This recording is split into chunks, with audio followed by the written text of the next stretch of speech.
วางมือไว้ทั้งตักนั่งเจริญสมาธิควบคู่กับการฟังธรรมไปนำสิเฮ็ดจังได๋ก็ได้ตามที่เฮาเคยเฮ็ดนะสิพุทโธพุทโธไปเรื่อยก็ได้บ่ต้องสนใจดอกว่าเว้าหยังเฮาสิเอาเสียงที่ได้ยินดังขึ้นแล้วก็ดับดังขึ้นแล้วก็ดับตั้งสติไว้ที่หูเอาเสียงที่ได้ยินนี่เป็นอารมณ์ประกรรมฐานเกิดขึ้นดับเกิดขึ้นแล้วก็ดับเกิดขึ้นแล้วก็ดับก็ได้คือว่าการฟังเอาคำปากคำเว้าก็สิบ่ปานใดดอกโยมก็ฟังมาหลายหูมาหลายเข้าใจมาหลายปฏิบัติมาหลายแล้วเมืองอุบลเป็นเมืองนักปราชญ์ลูกศิษย์ลูกหาหลวงปู่ชาติเต็มหมดอยู่แถวนี้คันว่าสรรงานจังซี่มันก็เกิดบ่ได้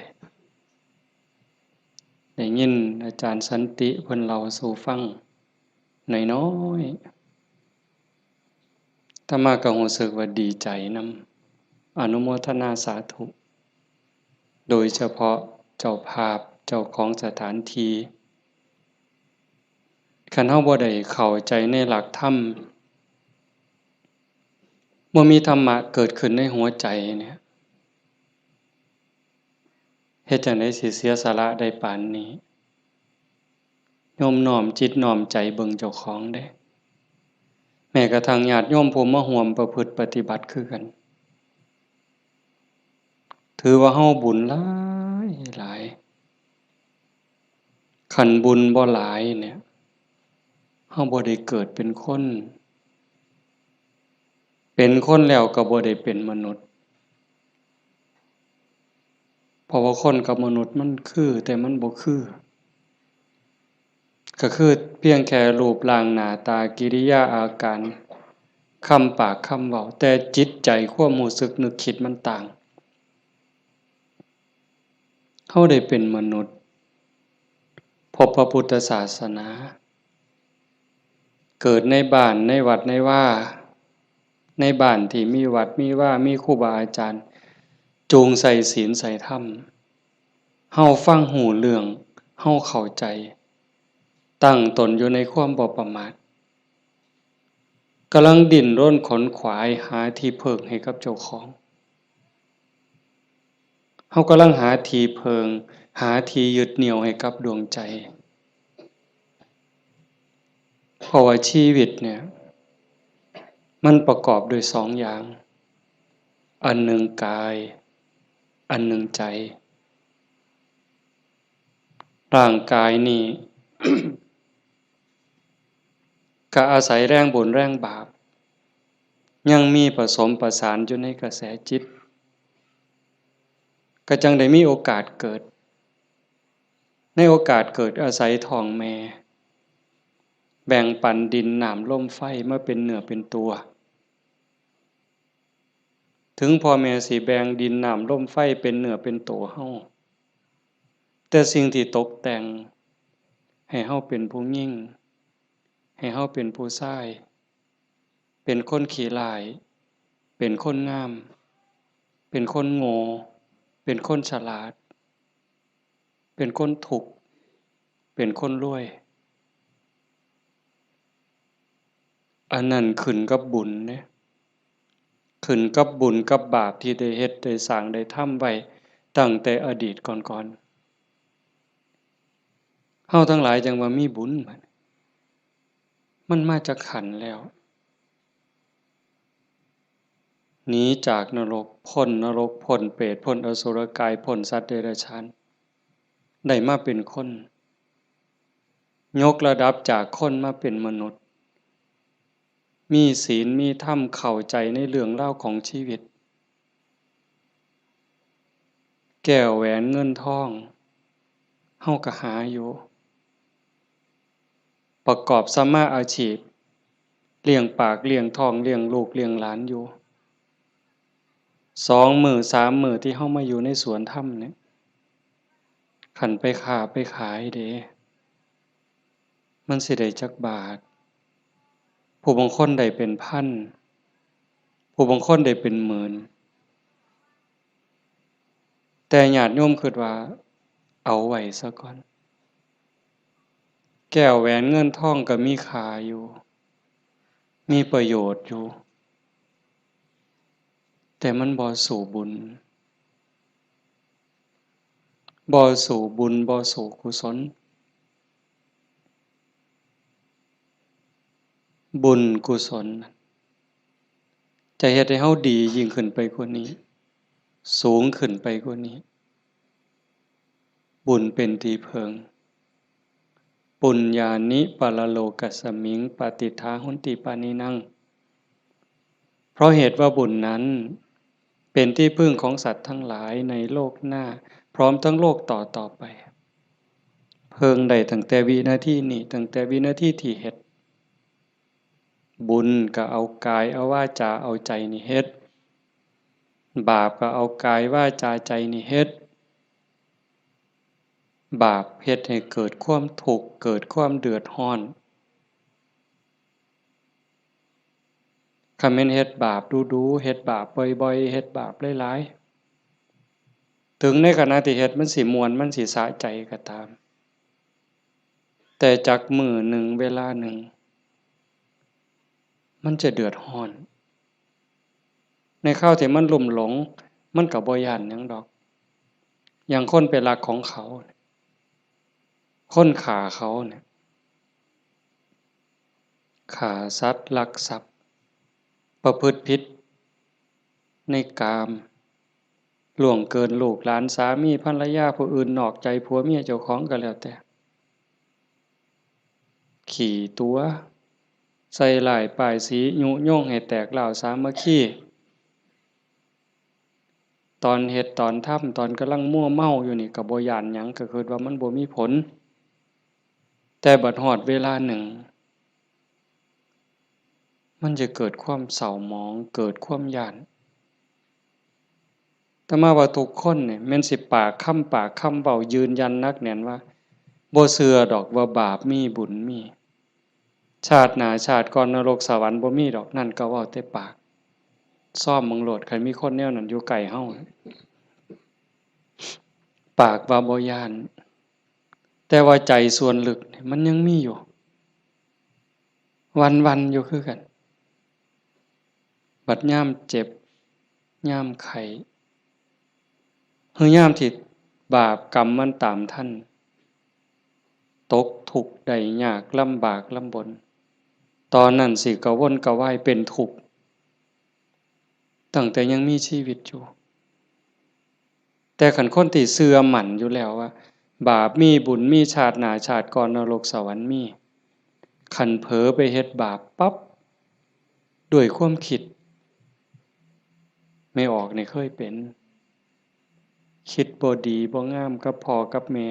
กับครูบาอาจารย์พระสงฆ์องค์เจ้าเพียงแค่ความคิดแวบนิดเดียวเศร้าหมองเดือดร้อนทันทีเห็นบ่บ่ได้โดนเลยเด้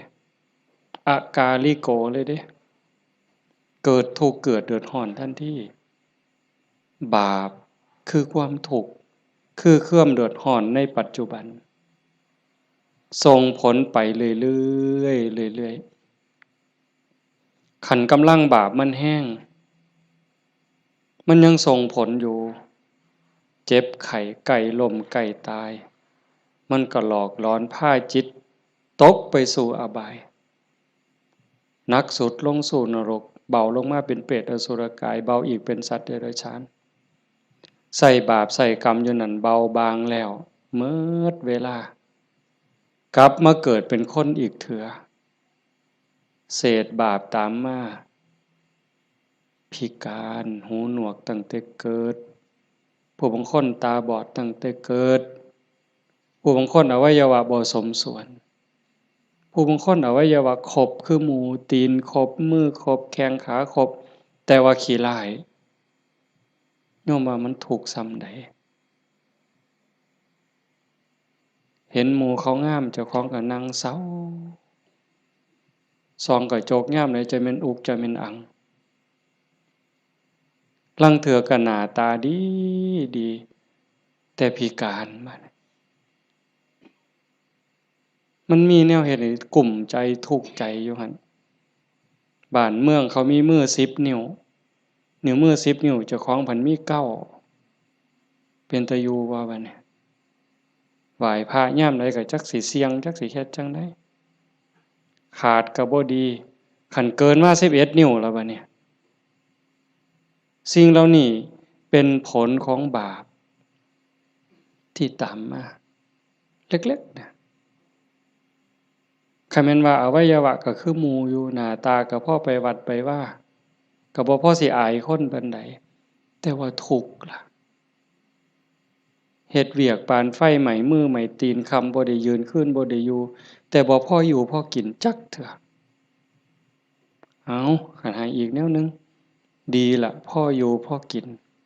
หน้าตาก็พ่อไปวัดไปว่าแต่ว่าได้ผัวขี้เหล้าเป็นจังไดคันสิป๋ามันก็ฮักอยู่ได้เมียปล่อยเก่งบัดนี้เป็นจังไดเจ้าพ่ออยู่บ่บัดนี้ก็ยังว่าคู่กรรมคู่เวรเอาให้อีกก็ได้ผัวก็ดีดีเมียก็ดีดีบอกกันอ้อมแอมอ้อมแอมปานเทวดาแต่ว่าลูกปานผีบัดนี้ผานมันอย่างเดียวนอนก็บ่หลับกลางเว้นก็เป็นทุกข์กลางคืนก็เป็นทุกข์คิดยากแต่น้ำลูกลูกชายก็พอแห้งแล้วลูกสาวก็พอแห้งแล้วนั่นคือผลบาปแต่บุญล่ะบุญเป็นสื่อของความสุขเป็นสื่อของความดีความงามนำมาซึ่งความเจริญในขณะที่เฮ็ดปั๊บเฮ็ดบาปก็เอากายวาจาใจเฮ็ดบุญก็เอากายเอาวาจาใจนี่เฮ็ดแต่ว่าบุญเฮ็ดแล้วมีความสุขบ่ต้องรอชาติหน้ายังไม่ออกมาในสวนธรรมกราบพระปั๊บบ่แม่นกราบตามธรรมเนียมเนี่ยกราบด้วยความเข้าใจว่าเฮากราบพระรัตนตรัยพระพุทธเจ้าพระธรรมพระสงฆ์พระพุทธะนี่อยู่ในใจกราบลงไปโดยสำนึกขึ้นขององค์สมเด็จพระบรมศาสดามันเกิดความอิ่มใจเกิดปีติสิสังเกตไม่ออกสังเกตเจ้าของอยู่ว่าเวลาเฮานั่งสมาธิเนี่ยคือภาคค่ำเนี่ยแหละภาคแลงเนี่ย5 โมงแลง6 โมงแลงนั่งสมาธินิ่งๆฮอดเวลาทำวัดบัดนี้คุกเข่าขึ้นกราบงามๆนิ่มนวลคือกราบไปบนหลังพระบาทของพระพุทธเจ้ากราบลงไปบนหลังตีนเว้าภาษาเฮาเอาหน้าผากแตะลงไปบนหลังตีนของพระพุทธเจ้ากราบ3 เทื่อแล้วเงยขึ้นประนมมืออะระหังสัมมาสัมพุทโธภะคะวาพระผู้มีพระภาคเจ้าเป็นพระอรหันต์ดับเพลิงกิเลสเพลิงทุกข์สิ้นเชิงตรัสรู้ชอบได้โดยพระองค์เองโอ้สำนี้มันอิ่มน้ำตาไหลอ่อนซ่อนเจ้าของอิ่มใจภูมิใจเด้ลางเทื่อเฮาบ่ต้องเว้าคิดซื่อๆนั่งสมาธินิ่งๆทบทวนพระพุทธเจ้าเพิ่นเป็นไผมาจากไสเฮ็ดจั่งใดได้เป็นพระพุทธเจ้าบุกบั่นฝ่าฟันเสียสละหยังมาแหน่กลัวได้เป็นพระพุทธเจ้าพอได้เป็นพระพุทธเจ้าแล้ว ขนขวายในการบอกการสอนการแนะการน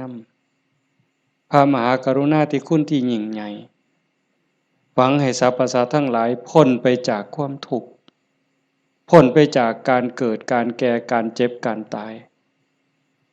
พอพระองค์เห็นว่าวัฏฏะสงสารนี้หาความปลอดภัยอีหยังบ่ได้เฮ็ดบุญบักใหญ่หลวงตกนรกก็มี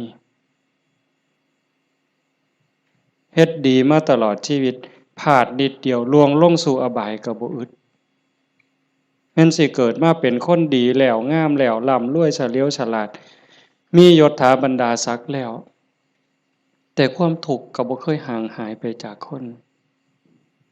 เกิดเป็นทุกข์โยมกระทบทวนเห็นเกิดในท้องแม่9 เดือน10 เดือนพัฒนาการเฮานั่งคดจ้องของอยู่ในท้องแม่มื้อคลอดแม่ก็เกือบตายทั้งเทื่อก็ตายอีหลีแม่ก็ห้องโฮโพสังกาบัดลูกหลุดออกมาสลบเลยลูกพ้นออกมาปั๊บก็ให้กากโลด100%เต็มหมดซุคนทุกข์เด้เกิดมาทุกข์แก่ก็ทุกข์หูจักซุคนละนั่งอยู่นี่เจ็บแขวเจ็บข้างเจ็บแข้งเจ็บขาปวดหลังปวดแอวเคยหมดซุคนน่ะหัวงอกตั้งแต่หัวงอกซื่อๆมันบ่เจ็บบ่ปวดก็ทุกข์เว้ยไม่ออกเป็นเลยว่ะส่องกระจกเห็นผมงอกนี่ถอนปั๊บโลดย้านเขาว่าเจ้าของเฒ่าเห็นบ่อายุส่ำ40คันเขาเอิ้นแม่ใหญ่ได้งวกปั๊บตาเขียวปื้อโลดเด้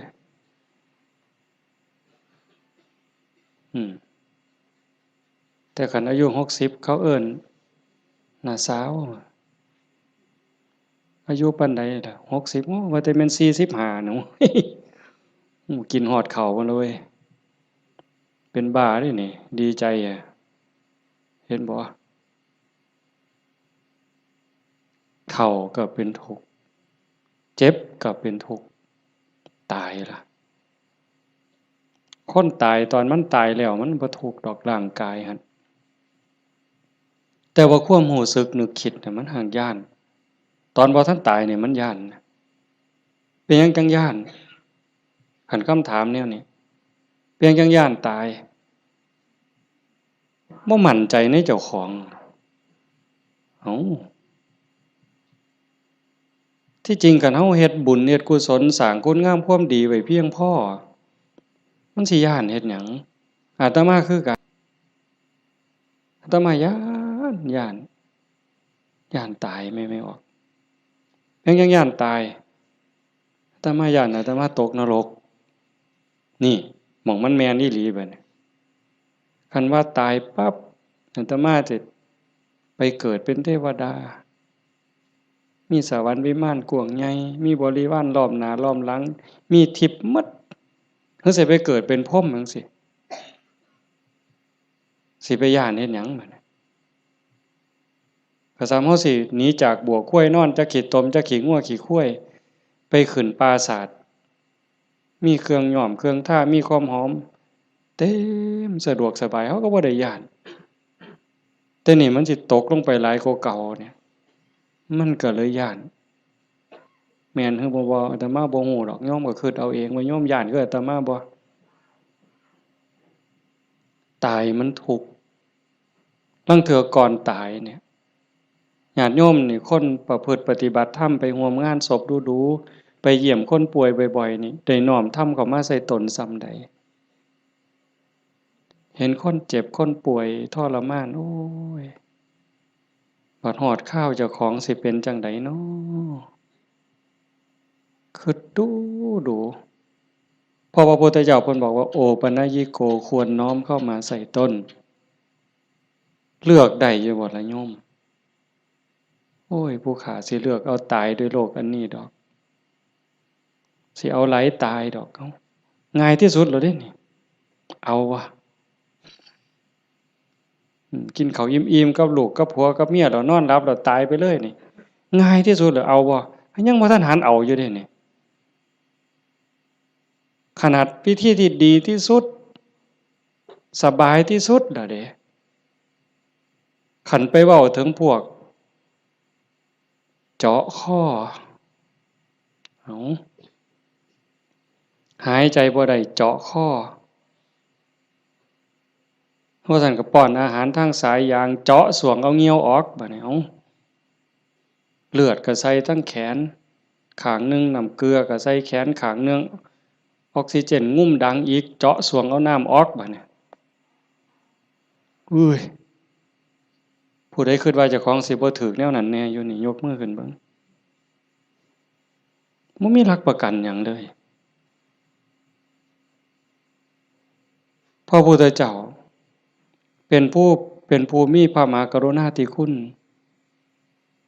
คิดเห็นบุญคุณของพระองค์เที่ยวบอกเที่ยวสอนจากป่าสู่ป่าจากเขาสู่เขาจากกระท่อมของคนขอทานฮอดปราสาทราชวังของพระราชามหากษัตริย์คิดเห็นบุญคุณของพระองค์จังซี่เฮาได้มาเฮ็ดนำทำตามมันเป็นบุญแน่ๆคิดพ้อคิดเห็นนั่งสมาธิพิจารณาไปเกิดอิ่มใจพอใจสุขใจเดียวนี้คิดเบิ่งเจ้าของมันถึงสิเกิดบ้านนอกคอกหน้าบ้านป่าขาดอนบ่ร่ำรวยเป็นแสนเป็นล้านคือเพิ่นแต่ว่าเฮามีวัดมีครูบาอาจารย์มีพี่มีน้องที่รักศีลรักธรรมเฮามีสัมมาทิฏฐิมีความเห็นถูกเห็นตรงตามคำสอนพระพุทธเจ้าอย่างน้อยๆนี่เชื่อว่าบาปมีบุญมีชาติหน้าชาติก่อนนรกสวรรค์มีเฮ็ดดีก็ย่อมได้รับผลดีเฮ็ดชั่วก็ย่อมได้รับผลชั่วพระพุทธศาสนาสอนเรื่องเหตุเรื่องปัจจัยเพราะสิ่งนี้มีสิ่งนี้จึงมีหว่านพืชจังไดก็ได้ผลจังซั่นอ่อนซ่อนเจ้าของภูมิใจในเจ้าของแม่นสิเกิดบ้านนอกคอกหน้าทุกข์ยากปากหมองบ่ร่ำบ่รวยบ่สวยบ่งามแต่เฮามีโอกาสได้เข้าวัดได้มีโอกาสปฏิบัติธรรมเป็นผู้บ่ประมาทได้ยินเสียงปากเสียงเว้าของครูบาอาจารย์น้อมนำลงสู่การประพฤติปฏิบัติซ้ำนี่เฮาก็พอแห้งอะนี่โยมเป็นบุญล่ะเด้นี่เกิดปีติเกิดความอิ่มใจแล้วก็ตั้งตนในความบ่ประมาทอีกอันนี้หมายถึงบุญเฮ็ดปั๊บก็เกิดความสุขใจอิ่มใจปั๊บ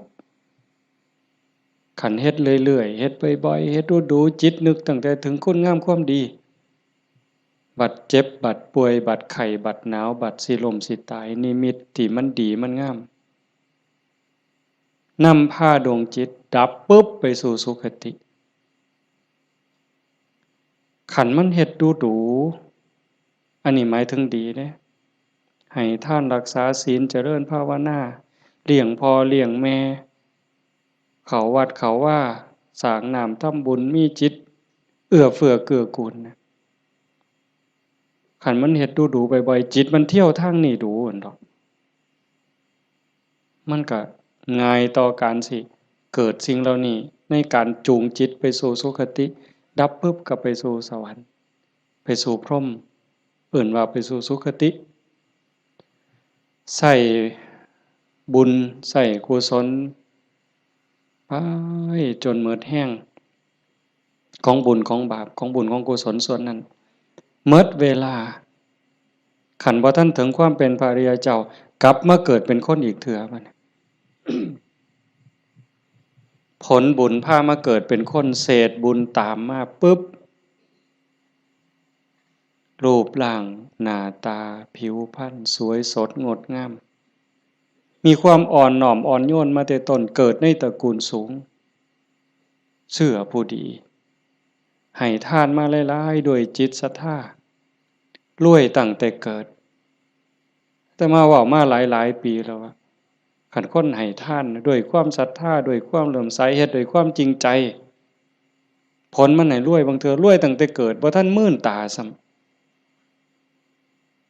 ปู่ย่าตายายเตรียมฝากธนาคารไว้ให้เปิดบัญชีไว้รับเป็นร้อยล้านพันล้านล่ะเห็นบ่ล่ะนั่นคืออานิสงส์ของศีลของทานของบุญของกุศลสวยรวยสวยผอมงามผอมรวยผอมฉลาดผอมโรคภัยไข้เจ็บหน่อยอายุยืนมีคนเคารพนับหน้าถือตาเว้าหยังคนก็เชื่อถอยฟังคำผู้ใดบ่อยากได้เนี่ยก็100%ทุกคนอยากได้แต่ว่าอยากซื่อๆมันบ่ได้แบบนี้ต้องเฮ็ดต้องสร้างเหตุปัจจัยแต่ว่าคนไทยในปัจจุบันเนี่ยอาตมาว่าก็กำลังหลงทางไปไกลคือกันมองจังหนึ่งก็คือศาสนาพุทธเจริญเบิ่งอีกแนวหนึ่งก็คือเสื่อมเต็มที่ในเวลาเนี่ยนี่คือชุมนุมชนของเฮานี่กลุ่มเฮานี่คือเจริญอยู่แต่ว่าอีกกลุ่มหนึ่งมันอาศัยพุทธศาสนาติดยี่ห้อพุทธศาสนา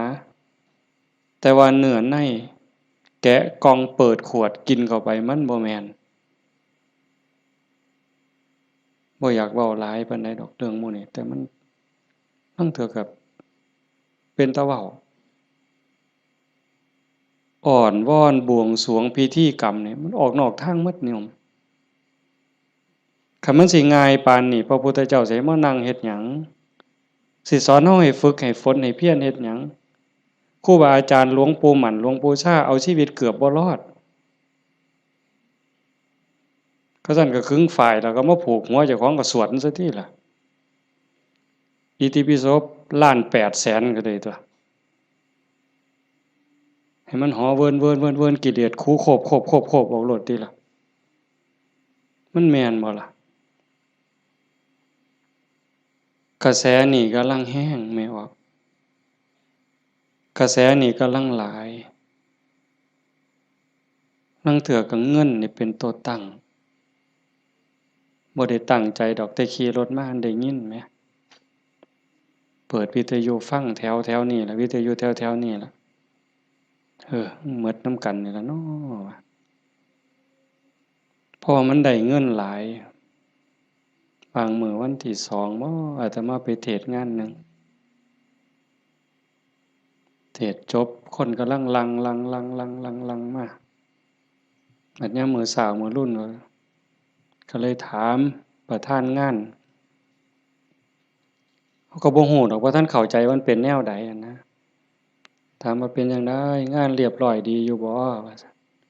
เรียบร้อยอยู่ค่ะน้อยเพิ่นว่าอุ้ยได้เงิน800,000กว่าเพิ่นว่าสาธุว่ะงานคืนเดียวง่ายๆง่ายๆแจกไม่หีบกันหมดคืนแหมอยากเคาะหมดไว้ก็ออกแบ่งค์ใหญ่ๆอาตมาเชื่อว่าพระพุทธเจ้าบ่สอนแล้วก็บ่ได้พาเฮ็ดแนวนั้นแต่แนวจังซี่นี่แม่นบ่พอออกนอกจากเป็นบุญเป็นกุศลเด้เฮามาเฮ็ดในมื้อนี้เวลานี้เด้นอกจากมาสร้างบุญแล้วมาหาที่พึ่งสำหรับดวงจิตดวงวิญญาณเจ้าของแล้ว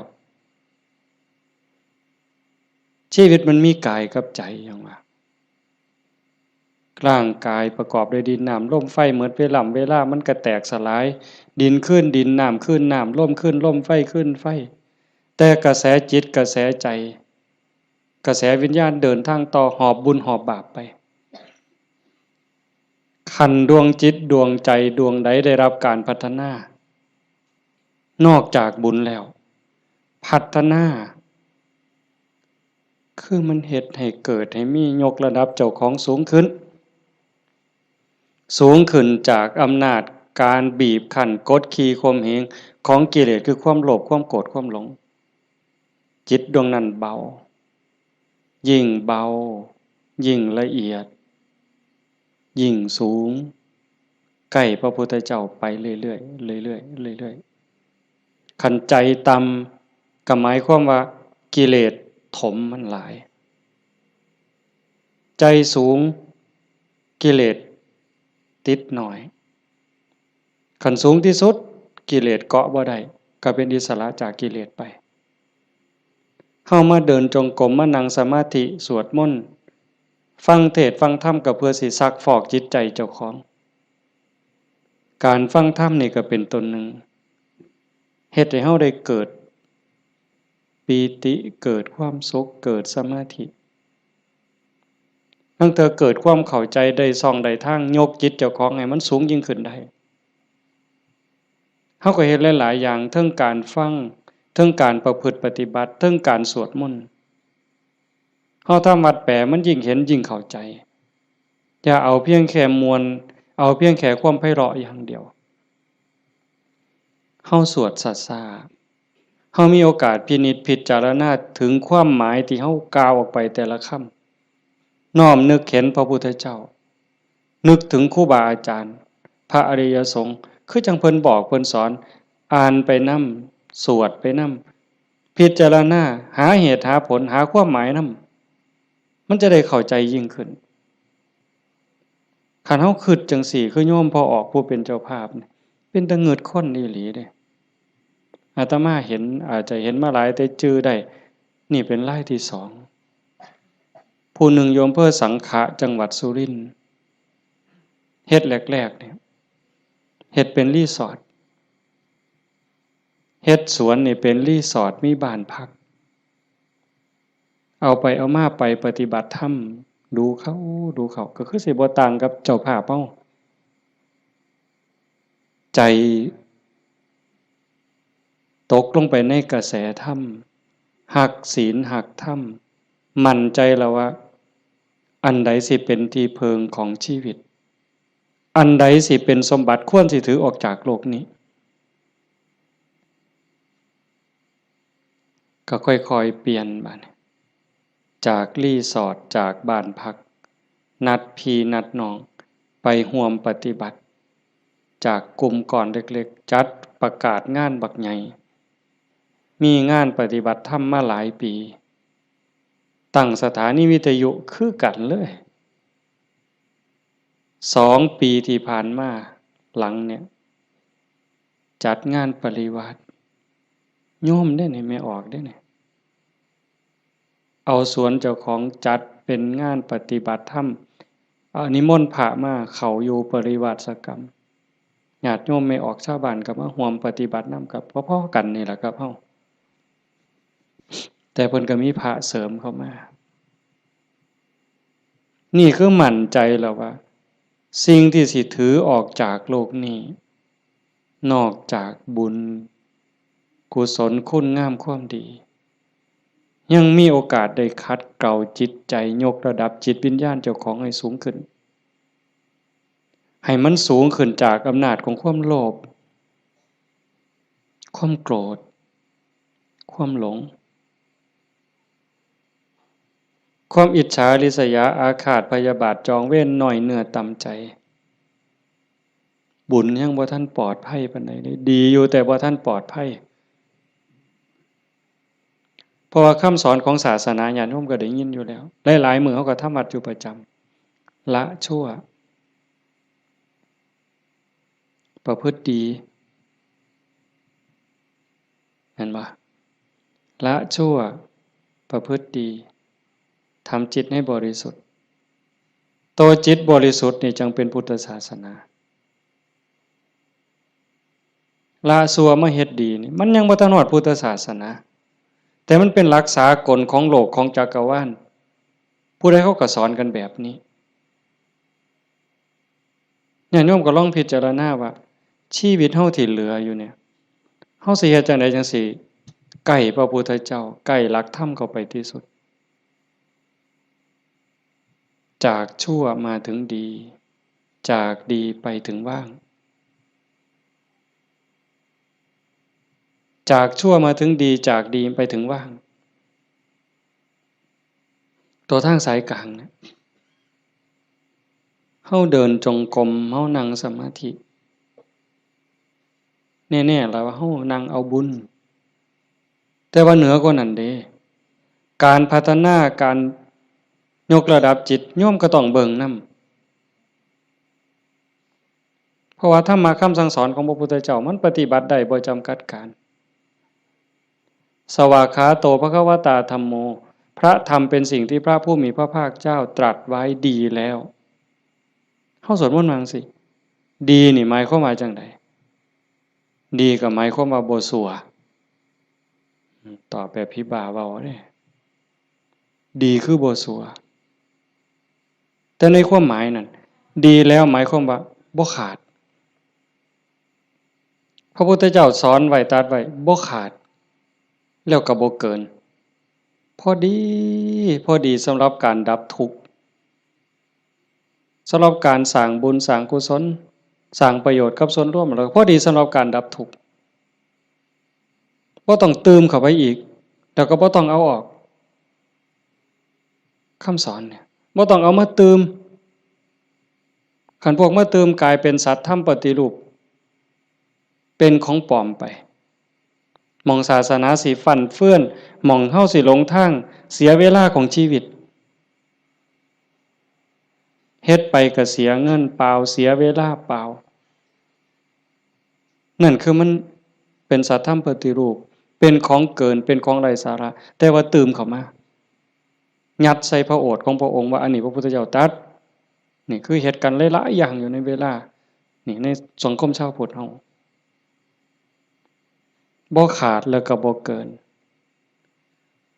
สวากขาโตภควตาธัมโมพระธรรมเป็นสิ่งที่พระผู้มีพระภาคเจ้าตรัสไว้ง่ายแล้วนอกจากดีแล้วก็ง่ายนำเพียงจังว่าง่ายเป็นเหมือนกับเปิดของที่ปิดของที่ถูกปิดอันไหนเป็นคนปิดความบ่ฮู้อวิชชาความบ่ฮู้โมหะความหลงความมืดมันครอบงำจิตใจของเราสัตว์มาชั่วอนันตกาลจนเจ้าชายสิทธัตถะเสด็จออกบวชบำเพ็ญเพียรบารมีได้ตรัสรู้ใต้ต้นพระศรีมหาโพธิ์ก่อนพุทธศักราช45ปีนั้นจึงเปิดขึ้นมาได้นักบวชก่อนพระองค์เนี่ยเฮาสินับหลายปานใดเป็นหมื่นๆองค์หมื่นๆศาสดาหมื่นๆครูอาจารย์ที่แสวงหาแต่ว่าบ่มีผู้ใดพอเปิดบ่ออกบุญบารมีบ่ถึงแต่เจ้าชายสิทธัตถะบำเพ็ญบารมี20อสงไขยกำไรแสนมหากัปบารมีเต็มเปี่ยมจังสามารถเปิดของที่ปิดหงายของที่คว่ำจุดแสงสว่างในที่มืดบอกทางแก่คนหลงทางนี่คือคำสอนของพระพุทธเจ้าเด้เปิดของที่ปิดหงายของที่คว่ำบอกทางแก่คนหลงทางจุดแสงสว่างในที่มืดก็จังว่าตรัสไว้ง่ายแล้วธรรมมันอันมีส่วนขี้ริ้วพระองค์เฉือนออกหมดสิ้นแล้วตัวใดมันเฟือมันฝุ่มเฟื่อยเป็นเรื่องไร้สาระเฮ็ดให้เสียเวลาพระองค์ปาดออกเฉือนออกหมด คือกันครับใบใหม่เมดป่าแต่พระองค์นำมาสอนซ้ำกับกำใหม่ในมือใบใหม่ในกำมือเนี่ยม่วนหลายมันบ่เป็นประโยชน์บ่เป็นไปเพื่อการดับทุกข์มันอาจเสียหลายคือกับใบใหม่ในป่าสูตรนั่นสูตรนี่สูตรยารักษาโรคสูตรสะเดาะเคราะห์ต่อชะตายังก็สิบอกกันคือซุมื้อเสริมดวงเสริมมงคลหยังก็แล้วแต่วิชาที่มันบ่เป็นไปตรงไปเพื่อความดับทุกข์พระองค์บ่เอามาสอนเฉือนออกบ่เอามาเว้าถือเป็นเรื่องไร้สาระเป็นหยังจังเอาแต่สิ่งที่มันเป็นประโยชน์ล้วนๆเอาแต่แก่นเพราะว่าวันเวลาของชีวิตเฮาบ่พอโยมชีวิตหนึ่งๆเฮาบ่พอสำหรับการจะปลดเปลื้องกิเลสออกจากใจเป็นเรื่องรีบด่วนวันเวลาของชีวิตเฮามันบ่ถึง100ปีจักคนเนี่ยเห็นบ่เบิ่งดีๆเด้เฮาเกิดมาอยู่ในโลกนี่มันบ่เกิน100ปีหลายคนอยู่นี่60แล้ว70แล้วอายุจน70หัวงอกแขวหักแล้วเนี่ยกิเลสลดลงหรือยังถามเจ้าของเบิ่งยังเครียดให้ลูกเขยบ่เครียดให้ลูกไผ่บ่ไปตักอาหารยามมื้อเช้านี่มันอยากได้หลายเกินจำเป็นบ่บางเทื่อตักไปก็อันนี้ก็สิเป็นตาแซ่บอันนี้ก็สิเป็นตาแซ่บตักไปตักมาแงกเบิ่งถาดโอ้มันสิกินหมดบ่พอละเพิ่นว่า ย่างสิวิโตเฮ็ดบักสมยังถอยกลับหลังมาอีกอยู่2 ก้าวกำปึ๊บอีกอยู่นี่คือเขาพัฒนาบ่ทันไปเนี่ยตอนนี้อายุ70นี่เอาบักสมมาหน่วยนึงยังบ่พอยังเอาหน่วย2ไว้เสียงไว้ให้หลานอยู่มื้ออื่นมื้อนี่เจ้าว่ามันของเล่นซั่นบ่กิเลสเนี่ยสิเอาชนะมันแนวใดหลายภพหลายชาติหลายแสนชาติล้านชาติมาแล้วที่เฮาแพ้มาตลอดแต่ว่าก็ใครแน่ชาตินี้ได้มาเป็นคนสู่ตอนในสนามนี่เวทีนี่คันแม่นนักมวยนี่คือเวทีแก้มือแม่ว่านัดล้างตาคันแม่นการแก้มือกันเป็นกีฬาหยังก็ตามนี่เป็นไฟหนึ่งเป็นเกมหนึ่งที่เฮาสิเอาชนะมันแต่ตอนนี้จากยกแรกมาจนฮอดยก5นี่เฮาถึกมาสะบักสะบอมในนับ8ก็หลายรอบแล้วอีกบ่ถึงนาทีแล้วเด้มันสิหมดยก5นี่สิหวังน็อกอยู่บ่เจ้าสิถึกศอกกลับเขามิดอ้อยซอยอีกยกนึงบ่จักนี่ต้องเบิ่งให้เห็นเด้จังว่าพระพุทธเจ้าเพิ่นเฉือนออกหมดสิ้นแล้วเอาแต่เรื่องทุกข์เรื่องดับทุกข์จ่อๆเข้ามาคันเอาเพราะท่านเข้าใจซ้ำนั้นอ่านความรู้สึกเจ้าของบัด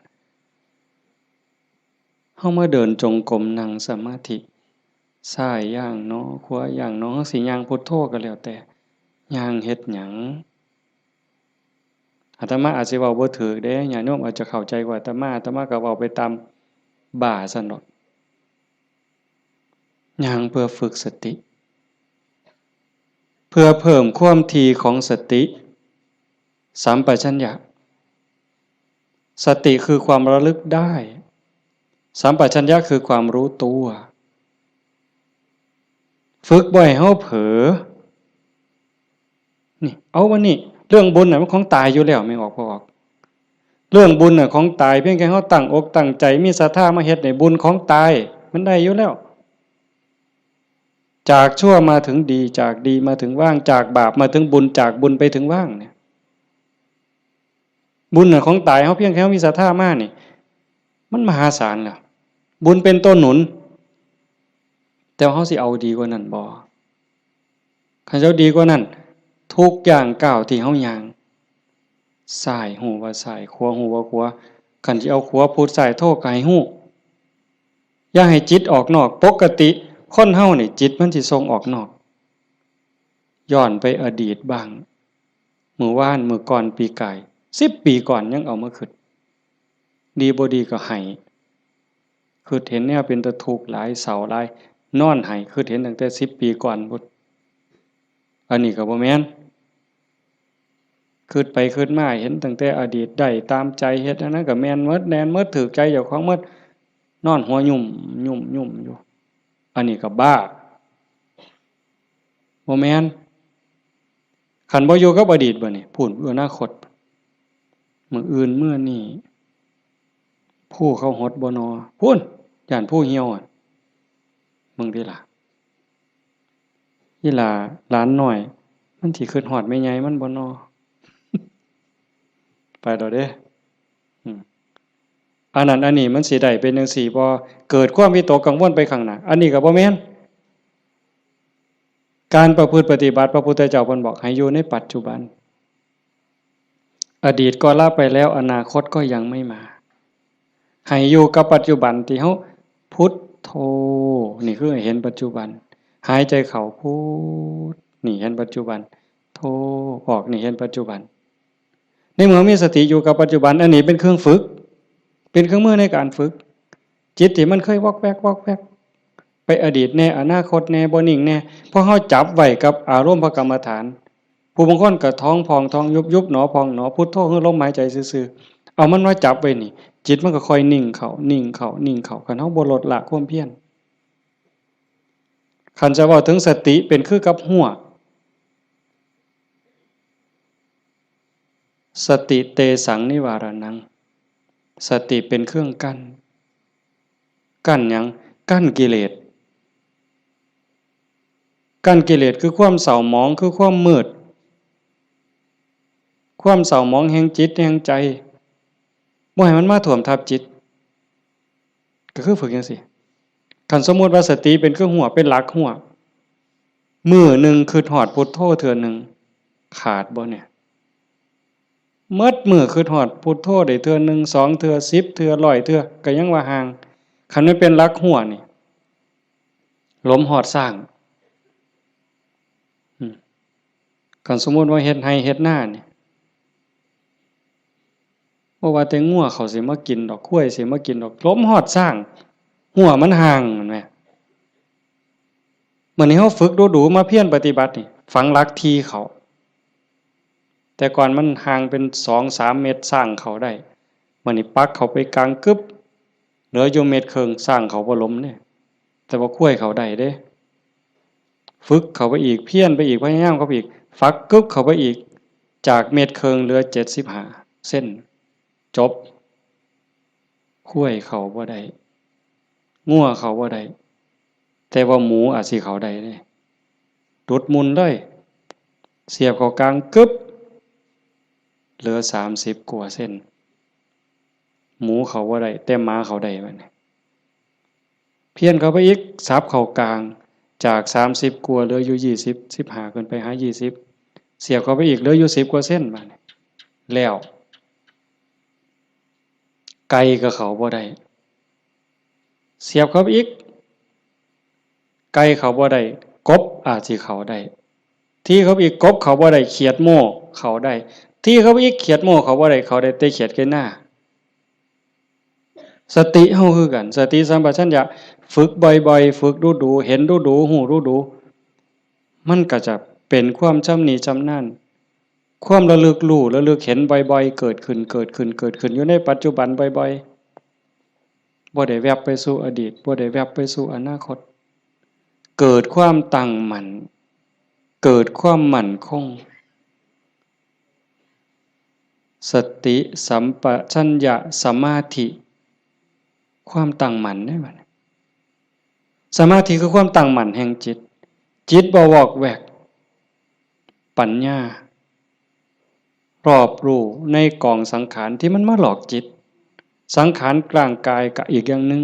สังขารคือจิตใจก็อีกอย่างนึงกายนั่งนิ่งแต่ว่าจิตมันคิดไปทั่วทิพย์ทั่วแดนในเมื่อหูจักเรื่อยๆหูจักบ่อยๆพยายามผูกมันไว้คอยตะล่อมจิตมันคือลิงเพิ่นยังว่าผูกไว้คือผูกลิงใส่หลัก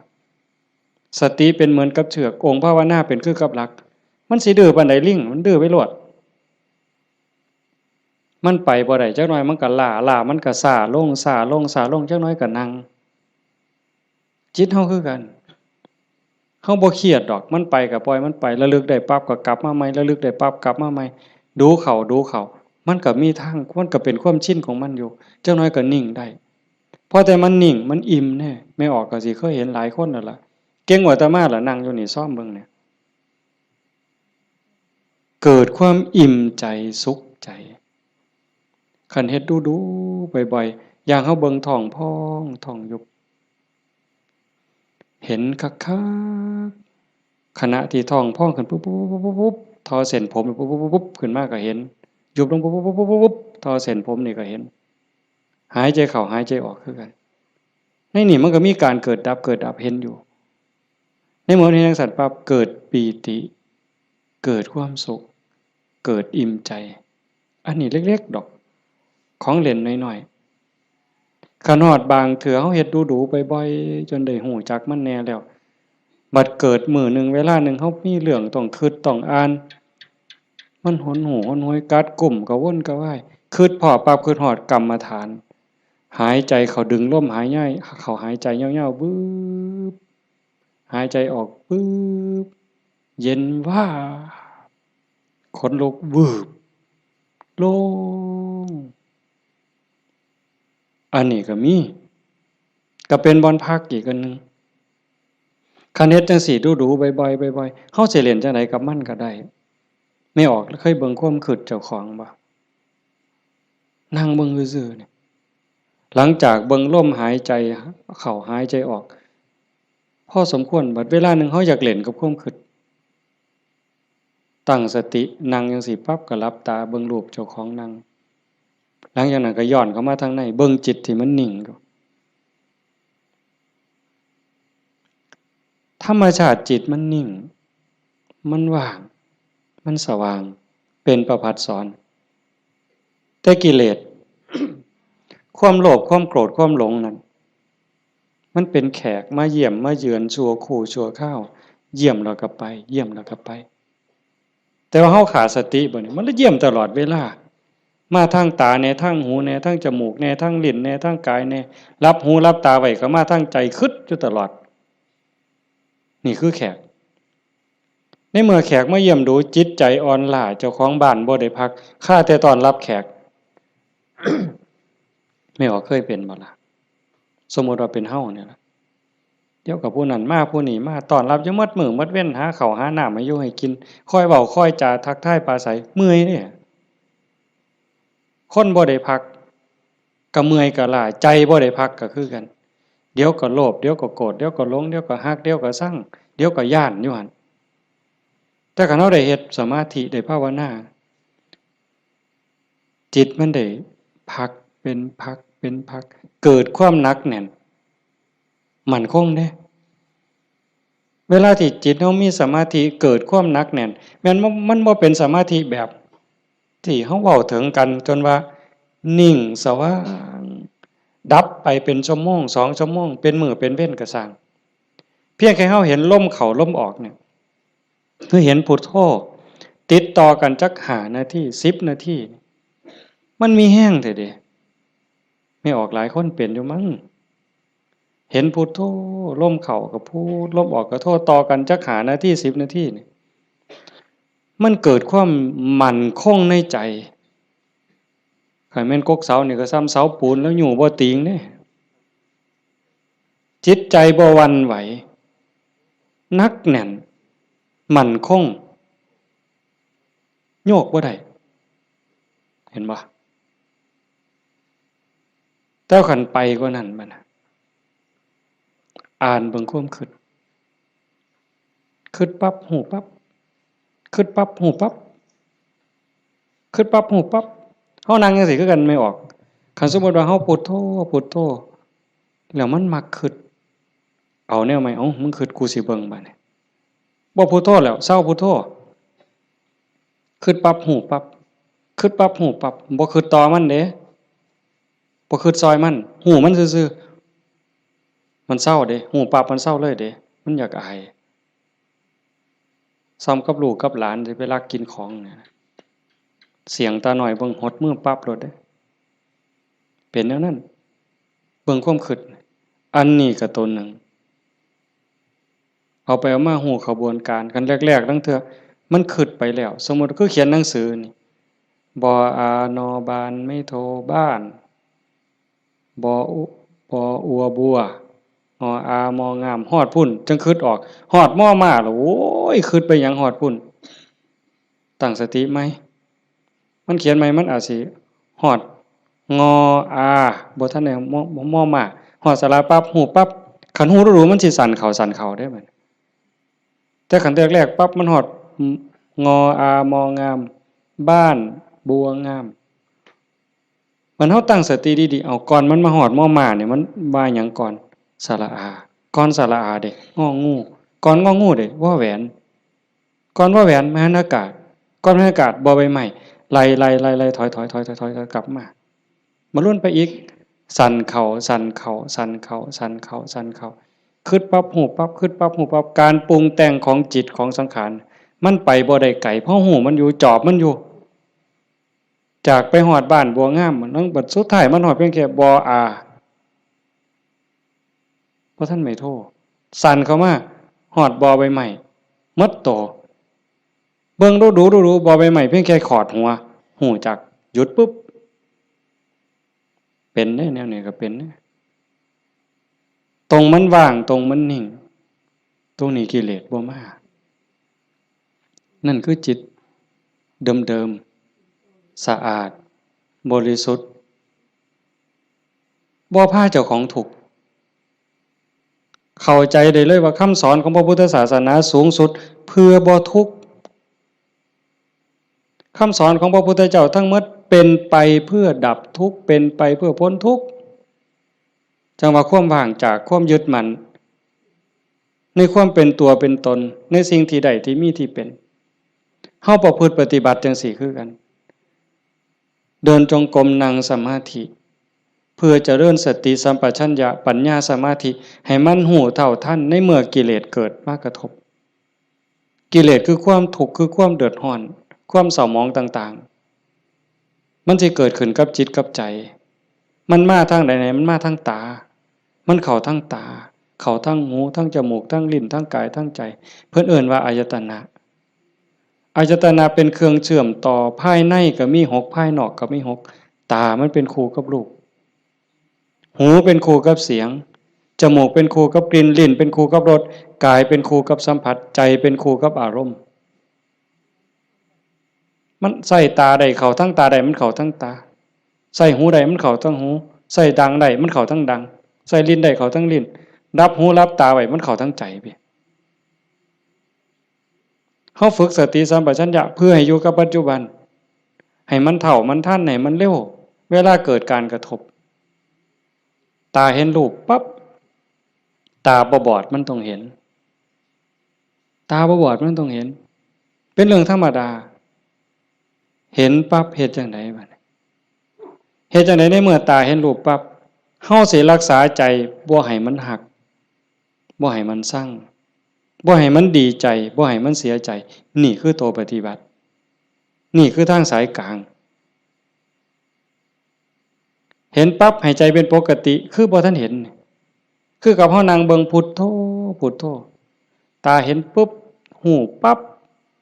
แต่ว่าให้นิ่งอยู่คือเก่าอย่าให้เกิดดีใจเสียใจอย่าให้เกิดหักเกิดสั่งคันมันจำเป็นสิต้องจัดการกับสิ่งที่เฮาเห็นก็เฮ็ดด้วยจิตเป็นปกติสมมุติว่าขึ้นไปทางเฮือนมีขี้ไก่ไปด่าไก่ก็บ่แม่นอีกปล่อยให้ไก่ก็บ่แม่นอีกละคิดเป็นตาสร้างไก่ก็บ่แม่นอีกละบ่ถูกหมดเฮ็ดให้จิตเป็นปกติยากอยู่ได้บ่ง่ายจักเม็ดไม่ออกย้อนเฮาเฮ็ดบ่ได้นี่เฮาจังเกิดจังตายเที่ยวตกนรกเป็นเปรตอสุรกายเที่ยวขึ้นสวรรค์เที่ยวลงนรกอยู่นี่ย้อนเฮ็ดจิตเป็นกลางบ่ได้เห็นขี้ไก่ก็สิไปสั่งไปด่าไก่แต่คันเห็นเงินแบ่งพันถิ่มอยู่เป็นจังได๋บัดมันสิว่าดีใจที่ล่ะว่าติอันนี้ก็บ่ถูกดีใจพอใจก็บ่แม่นให้จิตเป็นปกติคันสิจับสิหยิบมันมีเจ้าของบ่ก็หยิบไปหาเจ้าของเอาเก็บไว้ซะก่อนก็จังค่อยไปกราดหาเจ้าของก็บ่คิดว่าสิเอาจังซี่คือกันคันบ่มาทางตาล่ะมันมาทางหูบัดนี้สมมุติว่าเขาด่าปึ๊บได้ยินเสียงด่ามาเฮ็ดจังได๋สิเฮ็ดใจเป็นปกติบ่เสียใจบ่น้อยใจคันพวกเพิ่นปฏิบัติเนาะเพิ่นจังว่าได้ยินเนาะเอาสติไว้ที่หูเกิดขึ้นที่หูก็ดับลงที่หูได้ยินเนาะบ่ให้ราคามันเถาะบ่ให้ราคาเลยบ่ดีใจนำบ่เสียใจนำเสียงก็สักว่าเสียงบ่แม่นสัตว์บุคคลตัวตนเราเขาเว้าง่ายแต่ว่าเฮ็ดยากที่สุดก็ย้อนเฮาฝึกบ่ทันพอคันผู้ฝึกได้แล้วก็เย็นคือเก่าเด้คือหลวงปู่ชาเพิ่นว่าผู้ที่ฝึกบ่ทันได้คือบ่ทันเข้าใจคนด่าย่างไปเช้าก็ด่าไปยามแลงก็ด่าเห็นยามใดด่ายามนั้นก็ไปเครียดให้มันเป็นหยังด่ากูเพิ่นว่าหมัดมื้อนึงเขาว่าอย่าไปหัวซ่ามันเด้อผู้มันด่าคนเนี่ยมันเป็นบ้าตัวเศร้าเครียดเศร้าซังนั่นคือจิตเป็นกลางแล้วกลับคืนสู่ฐานเดิมของมันคันเขาให้เขาด่าเขาจมให้เฮาบ่ฮู้ทันวางจิตบ่เป็นก็ไปเครียดไปขมหาทางตอบแทนสิเอาคืนจองกรรมจองเวรไว้แต่คันท่าย่องแล้วบัดเนี่ยเป็นจังไดบัดถ้าคำย่องคำย่อมาก เฮาก็ดีใจก็บวกฟู่ขึ้นบ่ถือคือเก่าเสียใจก็บ่ถือดีใจก็บ่ถือแต่ให้จิตเป็นกลางๆนี่คือข้อปฏิบัติธรรมชาติจิตเป็นจังซั่นมันบ่เคยฮักไผมันบ่เคยสร้างไผจิตนี่ฮักก็บ่เป็นสร้างก็บ่เป็นดีใจก็บ่เป็นเสียใจก็บ่เป็นโลภโกรธหลงก็บ่เป็นย้านหยังก็บ่แม่นมันเป็นปกติของมันอยู่กลางๆจังซั่นแต่ว่ารักโกรธเกลียดกลัวอิจฉาริษยาน้อยเนื้อตามใจย้อนกิเลสมาย้อมแขกมาเยี่ยมเนี่ยมันพาเจ้าของบ้านป้วงเดี๋ยวนี้ก็ซ้ำกับเฮาอยู่เฮือนธรรมดานี่แล้วเคยเห็นอยู่ตัวบางปีใหม่นี่ลูกหลานเฮาอยู่เฮือนธรรมดากับพ่ออยู่บัดหมู่มาชวนกินเหล้ามันก็เมาอยู่เฮือนเฮาหั่นแหล้วเป็นจังได๋ซั่นพาเจ้าของบ้านป้วงเลยให้เฮารักษาใจเจ้าของให้เป็นปกติเฮาประพฤติปฏิบัติเพื่อสิ่งนี้เด้โยมตาเห็นก็ให้รักษาใจไว้ปกติหูได้ยินก็รักษาใจไว้ให้เป็นปกติจมูกได้กลิ่นหอมเหม็นก็ปกติลิ้นได้รสก็ปกติแซ่บบ่แซ่บนัวบ่นัวก็ปกติคันมันสิเติมก็เติมไปที่ละน้ำปลานั่นสิเติมเกลือก็เติมไปที่แต่อย่าไปคิดสั่งแม่ครัวอย่าไปจมให้เขาหนาวร้อนมันหนาวมากก็แม่นว่าสิทนกรรมฐานนี่บอกว่าให้ปล่อยว่างหนาวก็สิเสืออยู่ซื่อๆบ่ห่มมันดอกผ้านี่ก็แล้วแต่ว่าธรรมชาติมันก็ให้ห่มแต่ว่าก็อย่าทุกข์อย่าเดือดร้อนรักษาใจเป็นปกติคันบ่จังซั่นนี่คนมันติดชั่วก็ติดได้ไหมออกดีก็ติดชั่วก็ติดแม่นบ่หมู่เจ้าว่าเฮาไผสิเถียงสมมุติว่าตาเนี่ยมันก็บ่แม่นว่ามันสิมักแต่ของถูกใจมันเด้บ่แม่นแต่สิถูกตาแล้วมักเบิ่งเด้สมมุติว่าเห็นผู้สาวเห็นผู้บ่าวเห็นคนงามที่เฮาพอใจบ่แม่นเฮาสิเบิ่งแต่คนที่เฮาพอใจเด้คราวเดียวก็เหลียวเบิ่งก็ดีใจโอ้ยงามเนาะโอ้ยพอใจเนาะบ่แม่นแต่จังซั่นอันคนผู้เฮาสั่งนี่แม่นออกเคยเป็นบ่โอ้ยสิแม่นกูสร้างปานตาสิแตกเพิ่นว่าสร้างปานตาสิแตกแต่ว่าแม่นเบิ่งบ่เซาแนวเคยเป็นบ่หมู่เจ้าบ้าหือดีซั่นคันว่าเป็นตาสร้างกูบ่อยากเห็นก็อย่าไปเบิ่งอีกติล่ะเพียงจังเบิ่งบ่เซาซั่นเห็นบ่นี่คือมันโง่อาตมาผู้หนึ่งล่ะโง่แนวเนี้ยผู้ใดเศร้าโง่เนี่ยสาธุนำเด้อว่ามันเป็นตาสร้างยังไปเหลียวเบิ่งดูอยู่เอาดังบัดนี้ทั้งจมูกเนี่ยกับมันเป็นว่าคนมักหอมติดหอมอย่างเดียวได้ไหมออกผู้เจ้าเป็นบ่ติดเหม็นไหมปลาแดกไหมปลาแดกเหม็นนี่ฮะว่าปลาแดกหอมเนี่ยตำบักฮวงคือสีแซ่บเปล่าวะนักก็ไปกว่านั้นเล็บตีนสักโอ้ยบ้าหือดีกิ่มเล็บตีนสักออกมาเหม็นแทนที่สิทิมนะดมเว้ยดมเท่านึงกับบ่ว่าเด้ดมเท่าสองอ่ะบ่แล้วแงกหน้าแงกหลังมีผู้เห็นกูบ่นอเพิ่นว่าลี่ดมได้นั่นเมืองอุบลเป็นอยู่วะอย่าจะเป็นแต่ศรีสะเกษเอาไว้โอ้ยแทนที่สิเอาถิ่มเนาะแต่มาว่าแงกหน้าแงกหลังเทื่อที่3ที่4บ่มีคนเห็นดมอีกสักเทื่อก่อนจังถิ่มนั่นใส่ว่ามาของหอมว่างจิตเป็นกลางบ่ได้นี่สติปัญญามันบ่พอเห็นบ่อย่าว่าแต่แสบบ่แสบเลยนัวบ่นัวเลยสัมผัสคือกันเย็นห่อนอ่อนแข็งใจคือกันเนี่ยมันบ่ดีคิดแล้วเฮ็ดเจ้าของเป็นทุกข์คิดพ่อเฮ็ดเจ้าของห้องไห้น้ำตาหลั่งน้ำตาไหลก็ยังมีโอกาสนอนมือกายหน้าผากคิดฮอดแล้วก็น้ำตาไหลสะอื้นอยู่ผู้เดียวบ้าคักๆเนี่ยเด้คนเนี่ยคันแนวมันถูกใจเจ้าของก็นอนคิดเห็นแล้วก็หัวยุ่มอยู่ผู้เดียวพลิกไปพลิกมาจนเก็บไปฝันนะเว้ย นี่คือจิตมันฝึกบ่ทันใดไม่ออกโยมพอออกเพิ่นพาเฮาเฮ็ดงานปฏิบัติธรรมเสียเวลาเสียเวลาย่อมสละสถานที่เงินทองพร้อมเพื่อเอาบุญให้เจ้าของส่วนหนึ่งแล้วก็เพื่อยกระดับจิตใจเจ้าของส่วนหนึ่งแล้วก็เห็นว่าทุกคนคือพี่คือน้องเปื้อนร่วมทุกข์เกิดแก่เจ็บตายทุกคนเคยเป็นพี่เป็นน้องเป็นญาติสายโลหิตเป็นสามีภรรยากันมา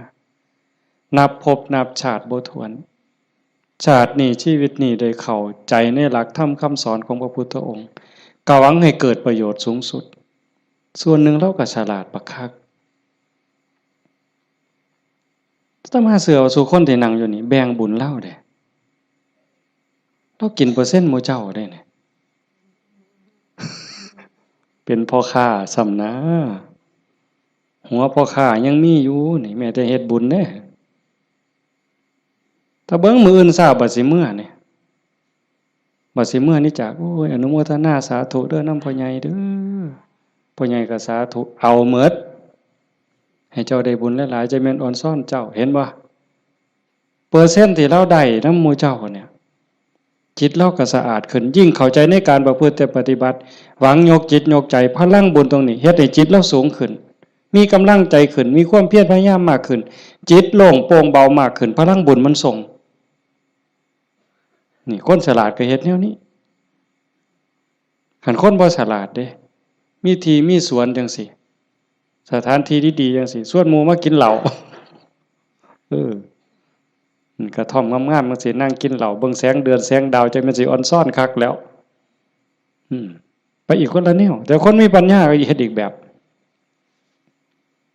นั่นว่าการประพฤติปฏิบัติเป้าหมายสูงสุดก็คือขนกิเลสออกจากใจความโลภความโกรธความหลงความหักความชั่งความเกลียดความกลัวอิจฉาริษยาอาฆาตพยาบาทจองเวรน้อยเนื้อตำใจ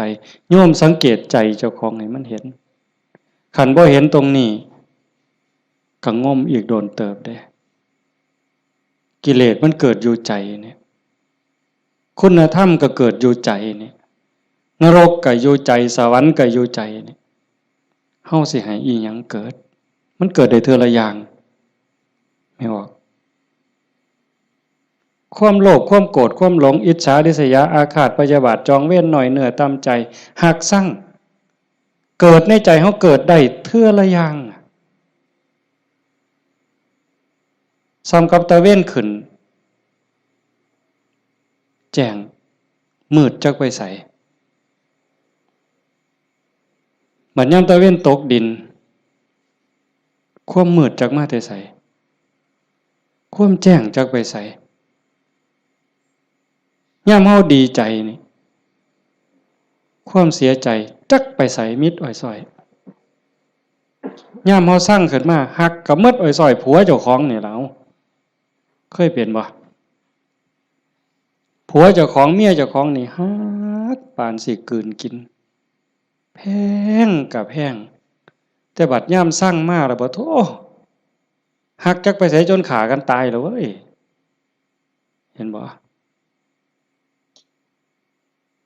อยู่นำกันจังซี่บัดเป็นตาฮักขึ้นมาก็เป็นตาฮักบัดเป็นตาซังก็เป็นตาซังจังว่าใจเฮามันได้เกิดขึ้นได้เทื่อละอย่างเทื่อละอย่างแล้วเฮาใส่อีหยังเกิดขึ้นกับใจเฮาบัดนี้ผู้มีธรรมก็อยากให้ความดีเกิดความดีใจความภูมิใจจิตที่มีเมตตาต่อกันหวังดีต่อกันอนุโมทนายินดีนำในเมื่อผู้อื่นเขาได้ดียามเมื่อคนอื่นเขาทุกข์ยากลำบากซอยเหลือบ่ได้ก็ให้มีอุเบกขาให้ถือว่าเป็นกรรมของสัตว์พอซอยเหลือได้ก็ซอยเหลือคันเฮาจอบเบิ่งจังซี่ใจเฮามีอีหยังเกิดขึ้นปั๊บก็ฮู้จักคืออาตมาเว้าตอนกลางๆนั่นว่าคิดปั๊บฮู้ปั๊บคิดปั๊บฮู้ปั๊บอันคือเฮ็ดให้มันว่างแต่คันเฮาจอบเบิ่งมันมีอีหยังเกิดขึ้นก็ฮู้คันมันเป็นเรื่องบ่ดีบ่งามก็บ่ทรงบ่บวกบ่ทรงมันต่อบ่ร่วมคิดกับมันบ่ร่วมขบวนการกับมันเฮาจะเห็นซ่อมเบิ่งคันอยากฮู้ว่าเจ้าของเป็นคนแนวใดก็จอบเบิ่งใจเจ้าของนี่เป็นคนขี้อิจฉาบ่เป็นคนขี้โลภบ่ เป็นคนขี้โกรธบ่เป็นคนขี้น้อยใจบ่ญาติโยมต้องซ่อมเจ้าของได้บัดนี้ผู้เฮ็ดมาแล้วก็สาธุผู้บ่ทันเคยเฮ็ดก็ลองสังเกตเวลามันบ่พอโยมประเด็นสุดท้ายสิเว้านำเนี่ยเวลาของชีวิตเฮาเหลือน้อยผู้บางคนเข้าวัดมา10 ปี20 ปี30 ปี40 ปีผู้บางคนหลายกว่านั้นลองเบิ่งมาเทียบเบิ่งวันเวลาที่เฮาเข้าวัดเข้าว่าปฏิบัตินำครูบาอาจารย์นับเงินทำบุญกันหลายแสนลองเบิ่งเด้นับเงินที่เฮาบริจาคทำบุญหน่อยแน่หลายแน่นี่เวลา20 30 40 ปีนี่มันเป็นแสนแล้วคันบริจาคเทื่อละ100เทื่อละ20เนี่ยเข้าหมดจักเหล้าตั้งแต่ใส่บาตรตั้งแต่ไปจังหันจังเพ็ญเข้าเฮาหมดจักเหล้าเอาผ้าเอาสาดเอาหมอนถวายวัดหมดไปหลายปานใดคันเว้าถึงแง่เป็นบุญแง่ความภูมิใจนี่โยมก็ภูมิใจบักคักเอาตัวนี้มาเป็นปีติจูงจิตให้เกิดความสงบก็ยังได้เป็นบุญได้เป็นจาคานุสติเนี่ยนำพาจิตไปสู่ความสงบได้อันนี้คือแง่ของบุญก็เป็นที่เพิ่งให้จิตให้ใจอย่างมหาศาลเลยล่ะไปแต่คันเว้าถึงแง่ของการพัฒนาเป้าหมายของพุทธศาสนาในขณะที่เสียเงินไปหลายแสนแล้วหมดเงินไปหลายแสนแล้วหมดเข้าไปหลายเหล่าแล้วยกใจขึ้นบ่ใจเฮายกขึ้นได้ส่ำใดความโลภลดลงจักหน่อยบ่ความโกรธลดลงจักหน่อยบ่ความแข็งดีแข็งเด่นลดลงจักหน่อยบ่หือไปวัดแห่งแต่ไปผิดกันอยู่วัดขาดทุนได้นี่ครูบาอาจารย์มีสื่อมีเสียงลางเทื่อก็สิไปญาติกันเป็นที่หนึ่งมันมีอยู่เรื่อยเห็นอยู่หลายหม่องโดยเฉพาะโยมฝ่ายอุบาสิกาเฮ็ดหยังก็อยากถวายหลวงพ่ออยากให้หลวงพ่อฉันของเจ้าของใส่ของเจ้าของผู้นี้เฮ็ดอยู่แล้วมีผู้ใหม่มามีการแข่งกันขาดทุนนี่ตัวนี้คือขาดทุนลอดพื้นบ่แม่นขาดทุนธรรมดากิเลสมันบ่ได้ยอมเฮาเด้ไม่ออกสังเกตเด้อย่าเชื่ออาตมานำแม้แต่พระเถาะเพราะฉะนั้นหลวงปู่ชาบ่ได้ถีบพระดอกเนาะได้ไปนวดหลวงปู่แล้วว่าเจ้าของคักหลวงปู่เพิ่นฮู้จักความคือเลยถีบเลยหงายหลังตึงยังจังได้คิดเห็นบ่นี่คือครูบาอาจารย์เพิ่นสอนให้เห็นจิตตัวนี้โยมคันบ่เห็นจิตตัวนี้นี่งมซ่าไปอีกโดนเติบเยจิตตังสัญญเมสันติโมขันติมานะพันธนาถ้าบุคคลใดจะพึงตามดูจิตบุคคลผู้นั้นจะพ้นจากบ่วงแห่งมารคันเห็นใจตัวนี้นี่เขาต้องการความสะอาดแม่นบ่ต้องการความสะอาดต้องการความบริสุทธิ์แห่งจิตแห่งใจเนี่ยมันจะเห็นคันบ่จังซั่นเข้าข้างเจ้าของเสยเด้มันมาที่หลังมันสิมาใหญ่กว่าเฮาได้จังใดมันสิมาเป็นที่หนึ่งได้จังใดผิดกันวัดแตกเว้ยมีเด้แนวนี้ก็ได้ขาดทุนเสียเงินเสียทองหาคืนใหม่ได้เด้หาเงินแสนเฮาก็ยังมีโอกาสสิหาพ่อโยมหาเงินล้านยังมีโอกาสสิหาพ่อเสียหยังก็เสียได้แต่ว่าคันเสียเวลาเนี่ยเสียเลยเด้เสียเลยมีเงิน100 ล้านซื้อนาทีที่ผ่านไปกลับมาบ่ได้ซื้อนาฬิกาเลื่อนละแสนเลื่อนละล้านน่ะซื้อได้แต่ซื้อเวลาวินาทีเดียวก็ซื้อบ่ได้เฮาหายใจเข้าหายใจออกตอนนี้หมดแล้วก็หมดเลยบ่กลับคืนมาอายุเฮาก็หมดไปความตายก็ใกล้เข้ามาเวลาแห่งการเก็บเกี่ยวสัพพะธรรมเก็บกรรมบุญกุศลซักฟอกจิตใจให้สะอาดบริสุทธิ์มันหมดไปเรื่อย จังสันจังว่าเขาวัดเขาว่าประพฤติปฏิบัติขันบ่เข้าใจถึงสาระแก่นสารคำสอนของศาสนาเนี่ยบุญนั่นได้อยู่หรอก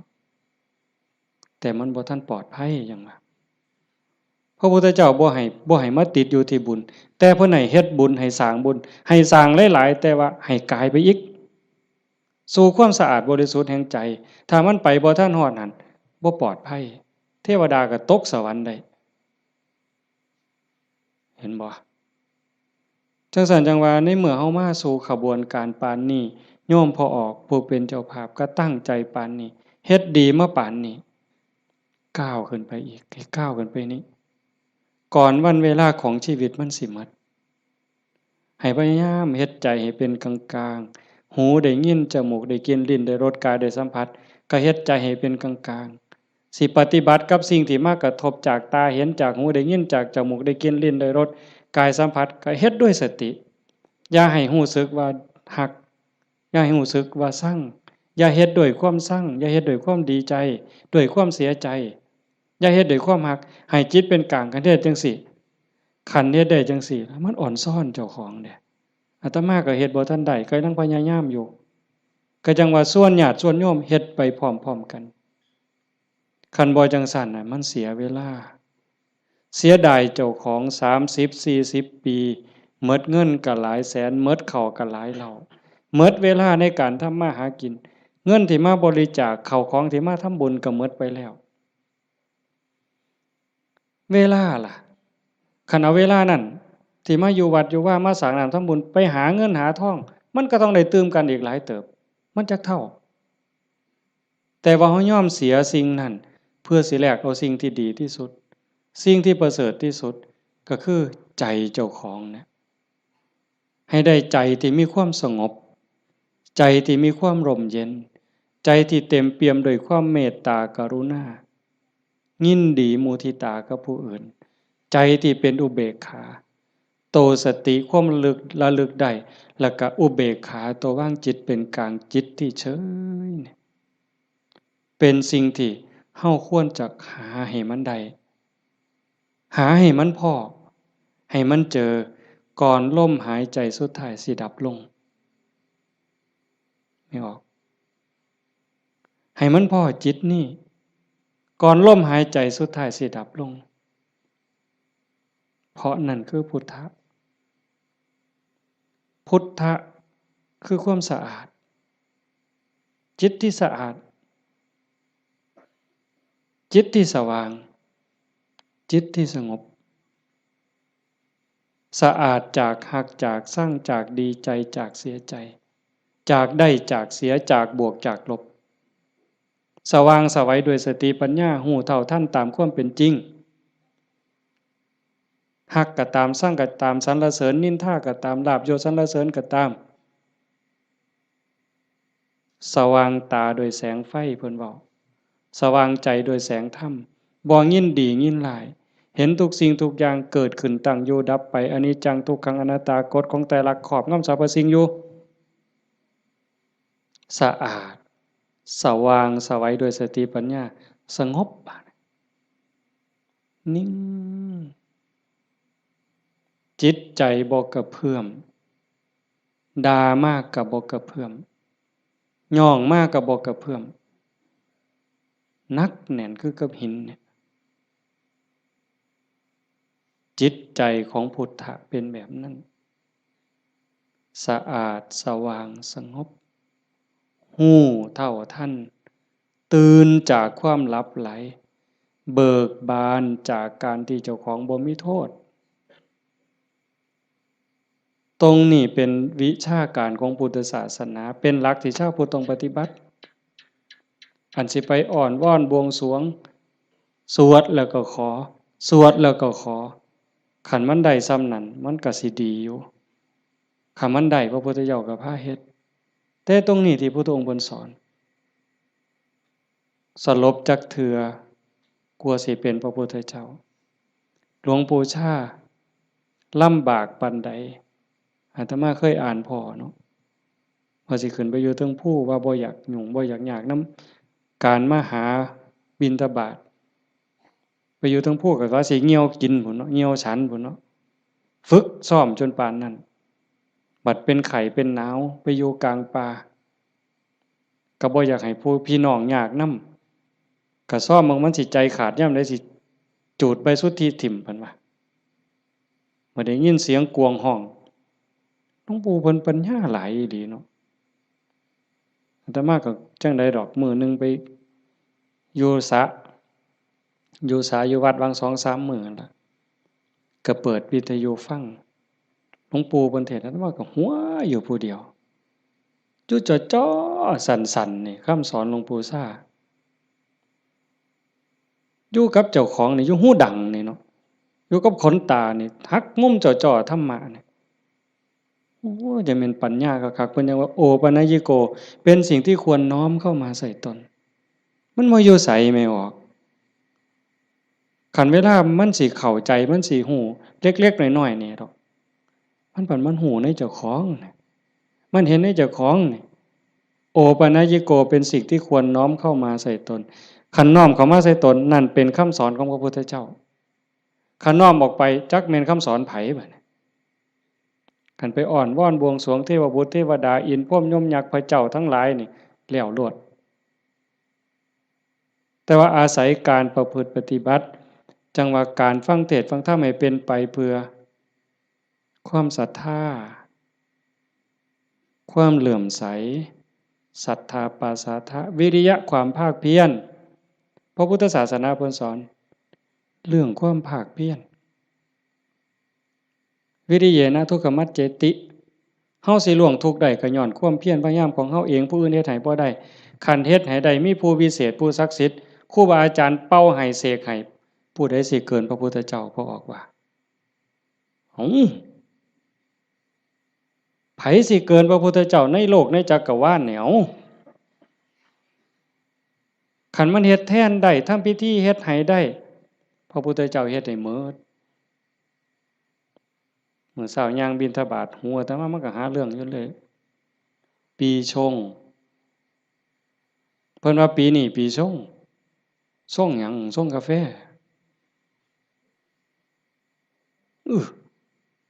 มันยากหยังกับปีกับเดือนนั่นเด้อปีชงเนี่ยเพิ่นนัดกันไปสวดมนต์สะเดาะเคราะห์มื้ออื่นทั้งศรีสะเกษพุ่นผู้ปีชงปีมะยังว่าไว้เฮาบ่เข้าใจปานใดดอกพากันไปสวดไปสะเดาะเคราะห์ไปต่อชะตาไผสิเกินพระพุทธเจ้าก็ลองเบิ่งคันมันเป็นจังซั่นมันเฮ็ดจังซั่นพระพุทธเจ้าเฮ็ดหมดอันไม่ออกมาเฮ็ดนี่กำลังเฮ็ดให้เจ้าของสะเดาะเคราะห์ก็แม่นต่อชะตาก็แม่นเสริมดวงก็แม่นโดยการตั้งสติให้มันฮู้จักอีหยังผิดอีหยังถูกอีหยังควรบ่ควรตรงนี้ตรงมันแม่นพุทธะต้องเฮ็ดแบบนี้เพี้ยนมาจากภพจากชาติคันเฮาบ่มีเชื้อเก่าไม่ออกบ่ออกคันว่ามีเชื้อของนักบวชนักปฏิบัติเป็นเชื้อเป็นอย่างเป็นเผ่าเป็นพันธุ์ไว้ตั้งแต่อดีตเฮาบ่มีมือมาเฮ็ดจังซี่ในเมื่อเฮามีของเก่ามานำพามาสู่การเหตุการณ์ทำจังซี่มีกัลยาณมิตรพาเฮ็ดพาทำให้ทุ่มเทเต็มที่ถือว่าโอกาสได้เกิดมาเป็นมนุษย์ได้พบพระพุทธศาสนามีสติปัญญาหูดีหูชั่วหูผิดหูถูกยังมีสติหูอยู่จังซี่เฮ็ดเต็มที่ก่อนมันสิหมดเวลาแล้วอย่าคิดว่าเจ้าของซ่าเด้ไม่ออกญาติโยมอย่าคิดว่าเฮาสิเฮ็ดบ่ทันตราบใดลมหายใจยังมีอยู่สติสัมปชัญญะยังหูผิดหูถูกเพิ่นว่าเฮามีโอกาสจนลมหายใจสุดท้ายจนลมหายใจสุดท้ายยิ่งเฮาฟังเทศน์ฟังธรรมอยู่บ่อยๆอยู่ประจำบัดจนฮอดเฮาเจ็บเฮาป่วย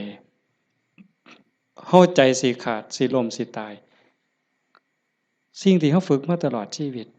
ทบทวนมาตลอดชีวิตฮอดเวลานั้นมันจะว่างแม่นบ่แม่นก็แล้วแต่สิว่างว่ามันเอาบ่ได้แล้วร่างกายบ่แม่นของเฮาสังขารบ่แม่นของเฮาสรรพสิ่งในโลกบ่แม่นของเฮา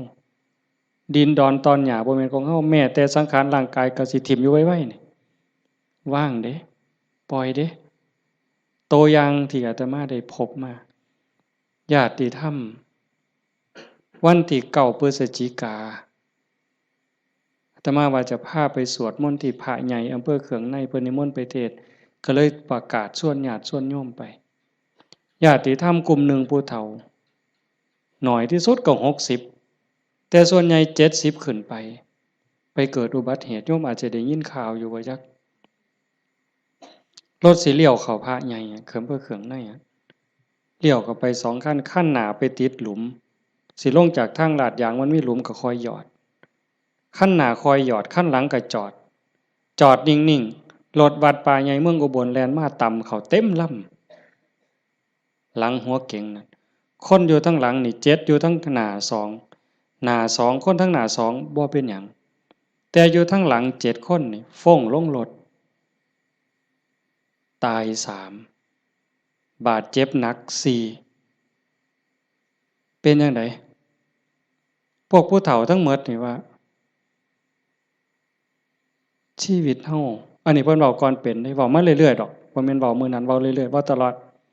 ถ้าเฮาได้เข้าวัดเข้าว่าได้ปฏิบัติเป็นนักรบตายในสนามรบตายยามใดก็บ่ย้านยิ่งไปเฮ็ดบุญตายแฮ่งแต่ดีว่าจังซี่เลยเด้ตายก็ตายไปแต่ว่าซุ่มยังนี่กระดูกโครงหักแขนหักกระดูกสันหลังเคลื่อนกระดูกต้นข้อเคลื่อนขาหลุดโบกแม่นหมด2 คนหนึ่งนี่หมอเขาว่าเป็นอัมพาตตลอดชีวิตซอยเหลือเจ้าของบ่ได้อาตมาก็ออกมาบ่ได้เทศน์นำซั่นดอกได้ยินข่าวอาตมาไปนั่งลงปุ๊บก็เสียงหวอรถดังเลยพอได้ยินข่าวว่าเป็นญาติที่ทำก็แต่ตามเขามาโรงพยาบาลเขืองใน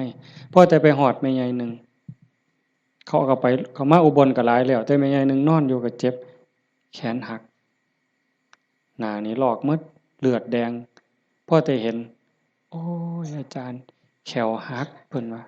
แขวเสียไปซ้ำเพิ่นว่าโอ้ยสร้างมันเถาใหญ่บ่ได้ซื้อเพราะบาทดอกแขวนั่นว่าเราก็ยังดีใจอยู่เด้หลานน้อยไปนำหลานอาตมาไปนำ2 คนจับมือยายแหน่มันหนาวมันสิไปทั้งเพิ่นแล้วนะมันหนาวจับมือยายแหน่ให้ยายอุ่นแหน่ให้ยายอุ่นแหน่เด็กน้อยก็จับผู้คนก็บ่ฮู้เรื่องสลบไปบัดพ่อใหญ่นึงบัดนี้กระดูกหักเขาก็คิดว่าแอวหักอาตมาก็คิดยากหมอเขาก็มาจับนี่เขาก็เพื่อทดสอบว่าเป็นหยังบัดสุดท้ายเขาก็ว่าแอวหักกระดูกหักอาตมาก็โอ้ยตารู้ตนผู้เฒ่าเราก็ถามหาเมียเนาะครูนั่นโยมบ้านฟังเพอาจจะเห็นพ่อใหญ่ผู้ดำๆมันเพิ่นสิเป็นครูอาตมาเอิ้นแต่เทวดาตาบ่เห็นหุงดอกผู้เฒ่าขี่รถมาเกือบ20กิโลรถซาเล้งเพิ่นมื้อนั้นเพิ่นก็ถามหาเมียเพิ่นอาตมาก็บ่ได้ปากดอกแต่หมอไปนำนั่นเพิ่นเว้าก่อนยายเพิ่นก็ถามหาตาอยู่จริงๆเขาไปอุบลตายก่อนหมู่ยายนั่นหม่องหมอนเป็นตาเงิดหลายบัดนี้อาตมาเยี่ยมอยู่โรงพยาบาลสรรพสิทธิ์ไปเยี่ยมเฒ่าผู้ชายหั้นก่อนโอ้ยอาจารย์บ่แม่นของเฮาจักอย่างเพิ่นว่าเด้บ่แม่นของเฮาจักอย่างบอกบ่ให้เจ็บมันก็เจ็บมันอยากเป็นหยังมันก็เป็นบ่แม่นของเฮาจังแม่นน้อเพิ่นว่าหลงว่าของเจ้าของมาตั้งโดนอันนี้ก็ตัวนึงหลังจากนั้นมาเยี่ยมแม่ใหญ่ผู้กระดูกข้อเคลื่อนกระดูกสันหลังเคลื่อนอันนี้หมอก็ว่าเป็นอัมพาตตลอดชีวิตบัดนี้ถ้ามาฮอดแล้วเว้าแม่ใหญ่นี่แล้วเว้าอีหลีน่ะเว้าแผ่วๆๆๆเสียงดังเว้าแต่กรรมฐานแล้วเว้าหยังดอกโอ้ยบ่ย้านจักหน่อยอาจารย์เพิ่นว่าลูกศิษย์อาจารย์ใหญ่วัดโน่นกุลมบ่ย้านเพิ่นว่านั่งสมาธิ6 ชั่วโมง9 ชั่วโมงสำบายตายก็ดีมันสิได้เซาเจ็บเซามีแรงเพิ่นว่าแต่ว่าเราหลับไปยามใดวึบไปยามใดเราว่าขาวอักลากนี่หม้องเราอุ่นคือมันสิใจขาดหลับไปยามใดปึ๊บสิเห็นคนใส่ชุดขาวเต็มอยู่ตลอดนี่คือนิมิตดีเด้คันตายในขณะนี้นี่สวรรค์เขาเอาเราไปแท้แต่ว่าเราปฏิบัติตลอดที่จริงเขาให้เราอยู่ห้องผู้เดียวเป็นห้องอันตราย แล้วผมว่าโอ้ยดีแห้งอาจารย์เขาให้อยู่ผู้เดียวบ่มีผู้ใดมากวนปฏิบัติภาวนาเมิดขึ้นเพิ่นว่าอันบ่ฮู้ทีบเด้นั่นเจ้าของนั่นอันตรายที่สุดเพิ่นว่าเพิ่นสำบายมีผู้ใดมากวนเพิ่นนั่นบัดเอาไปเอามาภาวนาตลอดอยู่โรงพยาบาลตลอดย่างได้ซุมื้อหมอว่าสิเป็นอัมพาตตลอดถึง2เท่านี่ตลอดชีวิตเลยช่วยเหลือตัวเองบ่ได้แท้เดี๋ยวนี้ย่างได้ถึง2คนเห็นบ่หม่องอัศจรรย์หลายพ่อใหญ่เข็มนี่แม่ใหญ่ต้องค้ำเมียตายพ่อใหญ่ต้องเข็มพ่อใหญ่เข็มนี่คือทรมานตอนนี้ก็ย่างแล้วอ่าโยมแม่ใหญ่สวัสดิ์น้องสาวนั่นตายแล้วอีกผู้หนึ่งตมาจือบ่ได้ตายบ่เอาเรื่องกับรถถือว่าเป็นกรรมเป็นเวรเป็นสิ่งที่เกี่ยวเนื่องกันมาใครแม่นเฮาสิว่าแนวใดมองอาตมาเงิดอ่อนซ่อนใจคนน่ะขอบสามครอบครัวนี่ผู้หนึงเจ็บสาหัสผู้หนึงตายนี่บ่เอาเรื่องกับรถบ่เอาเรื่องกับคู่กรณีถือว่าเป็นเรื่องของบาปของบุญเป็นเรื่องของวัฏสงสารให้แล้วต่อกันเขาก็บ่อยากมาซ้นเขาก็บ่อยากพาเฮาไปตายนี่หมองว่าคุณภาพของธรรมะมองเข้าใจธรรมะมันเฮ็ดใจได้ขนาดนั้นน่ะคักบ่มื้อนี้แม่ใหญ่นึงผู้เตรียมเนี่ยเผาไปวาง 2-3 มื้ออายุ89ปี7เดือนผู้หญิงเด้เลี้ยงลูกเมียใหม่ผัวเพิ่นไปมีเมียใหม่เพิ่นบ่เครียดเมียใหม่ออกลูกเพิ่นเอามาเลี้ยงพร้อมเอ้าไม่ออกเฮ็ดได้บ่นี่คือน้ำใจคนนะ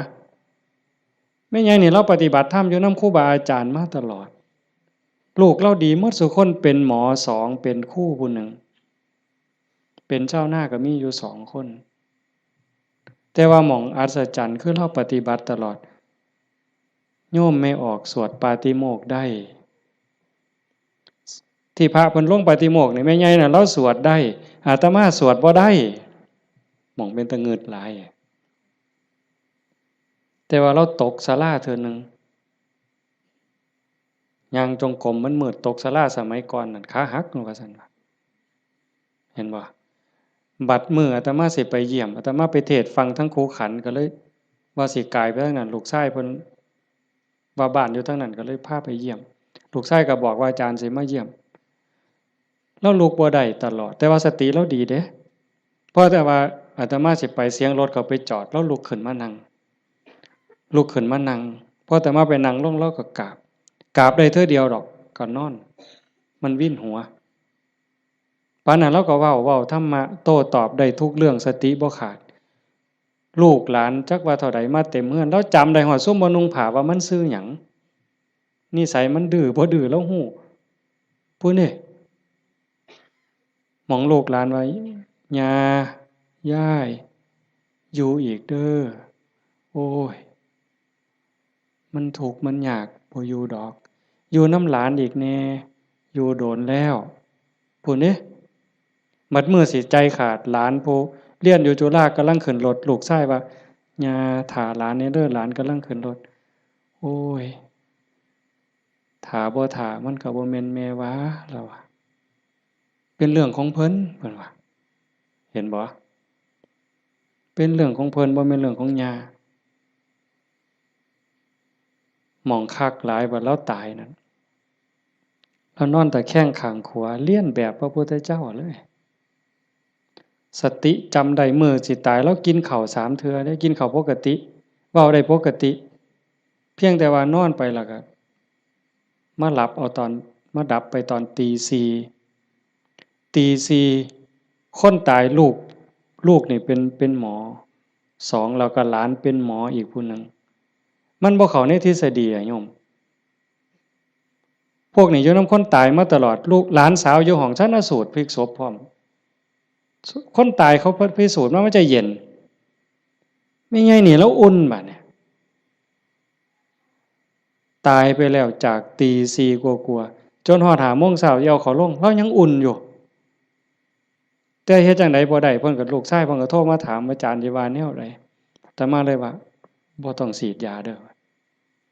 สิฟื้นหรือบ่ฟื้นเฮาบ่คิดดอกแต่ว่าบ่ต้องฉีดยาก็บ่ฉีดอยู่จักมื้อหลายมื้อเติบ4-5 คืนพุ่นล่ะอาตมาก็บ่จือบัดฮอดมื้อสิเผาบัดเนี่ยลูกชายเพิ่นก็โทรมาถามประมาณ3 โมงกว่าอาจารย์เฮ็ดจังไดบัดเทื่อเปิดโลงออกมานี่หาแม่ยังอุ่นอยู่คือเก่านี่สิเฮ็ดแนวใดเพิ่นว่าโอ้อาตมาก็บอกบ่ถูกดอกโยมให้เบิ่งซะก่อนว่าซั่นแต่ว่าใส่เพิ่นใส่ตู้โรงเย็นอยู่แต่มันเย็นทั้งหลังอะนะอาตมาก็เลยว่าเอาคันจัก4 โมงก็จังถอดปลั๊กออกเบิ่งเด้อถอดปลั๊กออกเบิ่งเพื่อให้มันปรับสภาพเพราะว่าตัวเย็นนี่มันอาจจะเป็นจากเครื่องใช้ไฟฟ้าฮอดประมาณเฮาจะออกประมาณบ่ายโมงก็หากะลามันอุ่นมันหยังอยู่ก็จังว่ากันอีกเทื่อนึงบัดสุดท้ายก็แม่นหมดอยู่ดอกเพิ่นว่าอาจารย์ประมาณเที่ยงนี่เพิ่นโทรมา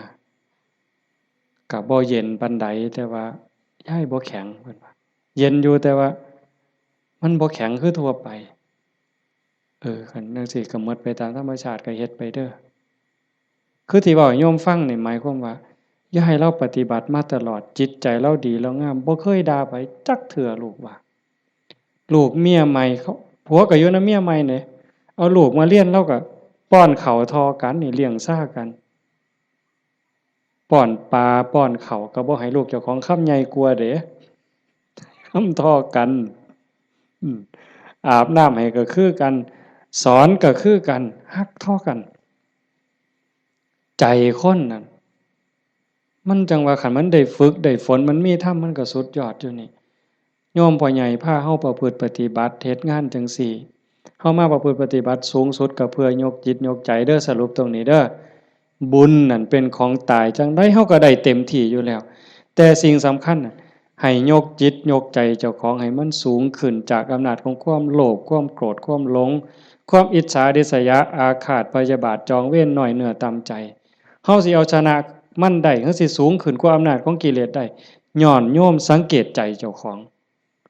ย่ามตาเห็นหูได้ยินจมูกได้กลิ่นลิ้นได้รสท่านเฝ้าไปเสือมันอย่าไปหักไปสร้างน้ำมันนิ่งแล้วสังเกตความรู้สึกสังเกตความคิดสังเกตความรู้สึกคันมันเอียงไปทั้งโลภหลายก็บอกว่าเจ้าของนั้นขี้โลภหลายอยู่ค่อยถอนออกหัดบริจาคหัดแบ่งหัดปันคันมันโกรธหลายเห็นอันใดผิดหูผิดตาแล้วงุดหงิดหนหวยขึ้นเป็นตาสร้างขึ้นมาหูจักมันปรับแล้วก็หูจักเมตตาเขาก็คือเฮานั่นล่ะเขาบ่ทันหูเขาจึงเป็นจังซั่นหูจักให้อภัยฝึกไปฝึกไปคอยยกระดับดวงจิตขึ้นมาให้เข้าใจว่าพระพุทธเจ้าบ่ได้สอนให้เฮาทุกข์พระพุทธศาสนาสอนให้เฮาพ้นทุกข์โกรธก็คือทุกข์โลภก็คือทุกข์หลงก็คือทุกข์เป็นเหตุให้ทุกข์เฮาก็ต้องดับเหตุมันเฮ็ดให้จิตใจเป็นกลางๆฮักผู้อื่นคือฮักเจ้าของหวังดีต่อผู้อื่นคือหวังดีต่อเจ้าของนั่นจิตใจเฮาจะดีขึ้นงามขึ้นมื้อนี้สมควรแก่กาลเวลาใช้เวลามาหลายเติบชั่วโมงหนึ่งกับ40กว่านาทีเนาะสมควรแก่กาลเวลาท้ายที่สุดก็ขออนุโมทนาสาธุกับญาติโยมผู้เป็นเจ้าภาพผู้เป็นเจ้าของสถานที่และก็ญาติธรรมที่มาจากที่ไกลที่ไกลมาร่วมประพฤติปฏิบัติบำเพ็ญบุญบำเพ็ญกุศลยกระดับดวงจิตดวงใจของเจ้าของให้สูงขึ้นงามขึ้นท้ายที่สุดก็ขอรัตนะอ้างอิงเอาอำนาจแห่งคุณพระศรีรัตนตรัยคุณของพระพุทธเจ้าพระธรรมพระสงฆ์และอำนาจแห่งบุญกุศลคุณงามความดีที่มีทั้งหมดทั้งมวลในสากลและจักรวาลจงหลอมร่วมเป็นตบะเป็นเดชะเป็นพลวะปัจจัยอำนวยหนุนส่งให้ญาติโยมสุขสุคนจงเป็นผู้แกล้วกล้าอาจหาญร่าเริงในการสร้างบุญสร้างกุศลสร้างคุณงามความดีให้ยิ่งขึ้นไปให้เป็นผู้เจริญงอกงามในจตุรพิธพรชัยคืออายุวันนะสุขภาละปฏิภาณธรรมสารสมบัติ ให้เป็นผู้มีสัมมาทิฏฐิมีโอกาสประพฤติธรรมปฏิบัติธรรมให้ได้เข้าถึงธรรมที่บ่ทันได้เข้าถึงได้หู้แจ้งธรรมที่บ่ทันได้หู้แจ้งจนสามารถนำตนให้พ้นทุกข์ปรารถนาสิ่งหนึ่งประการใดหากเป็นไปโดยชอบประกอบโดยธรรมก็ขอให้ความหวังความปรารถนานั้นจงสำเร็จทุกๆประการมีความสุขกายสุขใจโดยทั่วกันทุกท่านทุกคนเทอญสาธุยะถาวาริวหาปุราปาริปุเรนติสาครังเอวเมวะอิโตทินังเปตานังอุปกัปปติอิชิตังปฏิตังตุมหังคิปะเมวะสมิจฉตุสัพเพปุเรนตุสังกปาจันโทปนรโสยะถามณิโชติรโสยะถาสัพพิติโยวิวัชชันตุสัพพโรโควินัสสตุมาเตภวัตวันตรายโยสุขีทีขายุโกภวะอภิวาทนาสีลิสะนิจจังวุธาปจายโนจัตตารโอธรรมาวัฏันติอายุวันโนสุขังพลังภวตุสัพพมังคลังรักขันตุสัพพเทวตาสัพพพุทธานุภาเวนะสัพพธัมมานุภาเวนะสัพพสังฆานุภาเวนะสทธาโสธีพระวันตุเต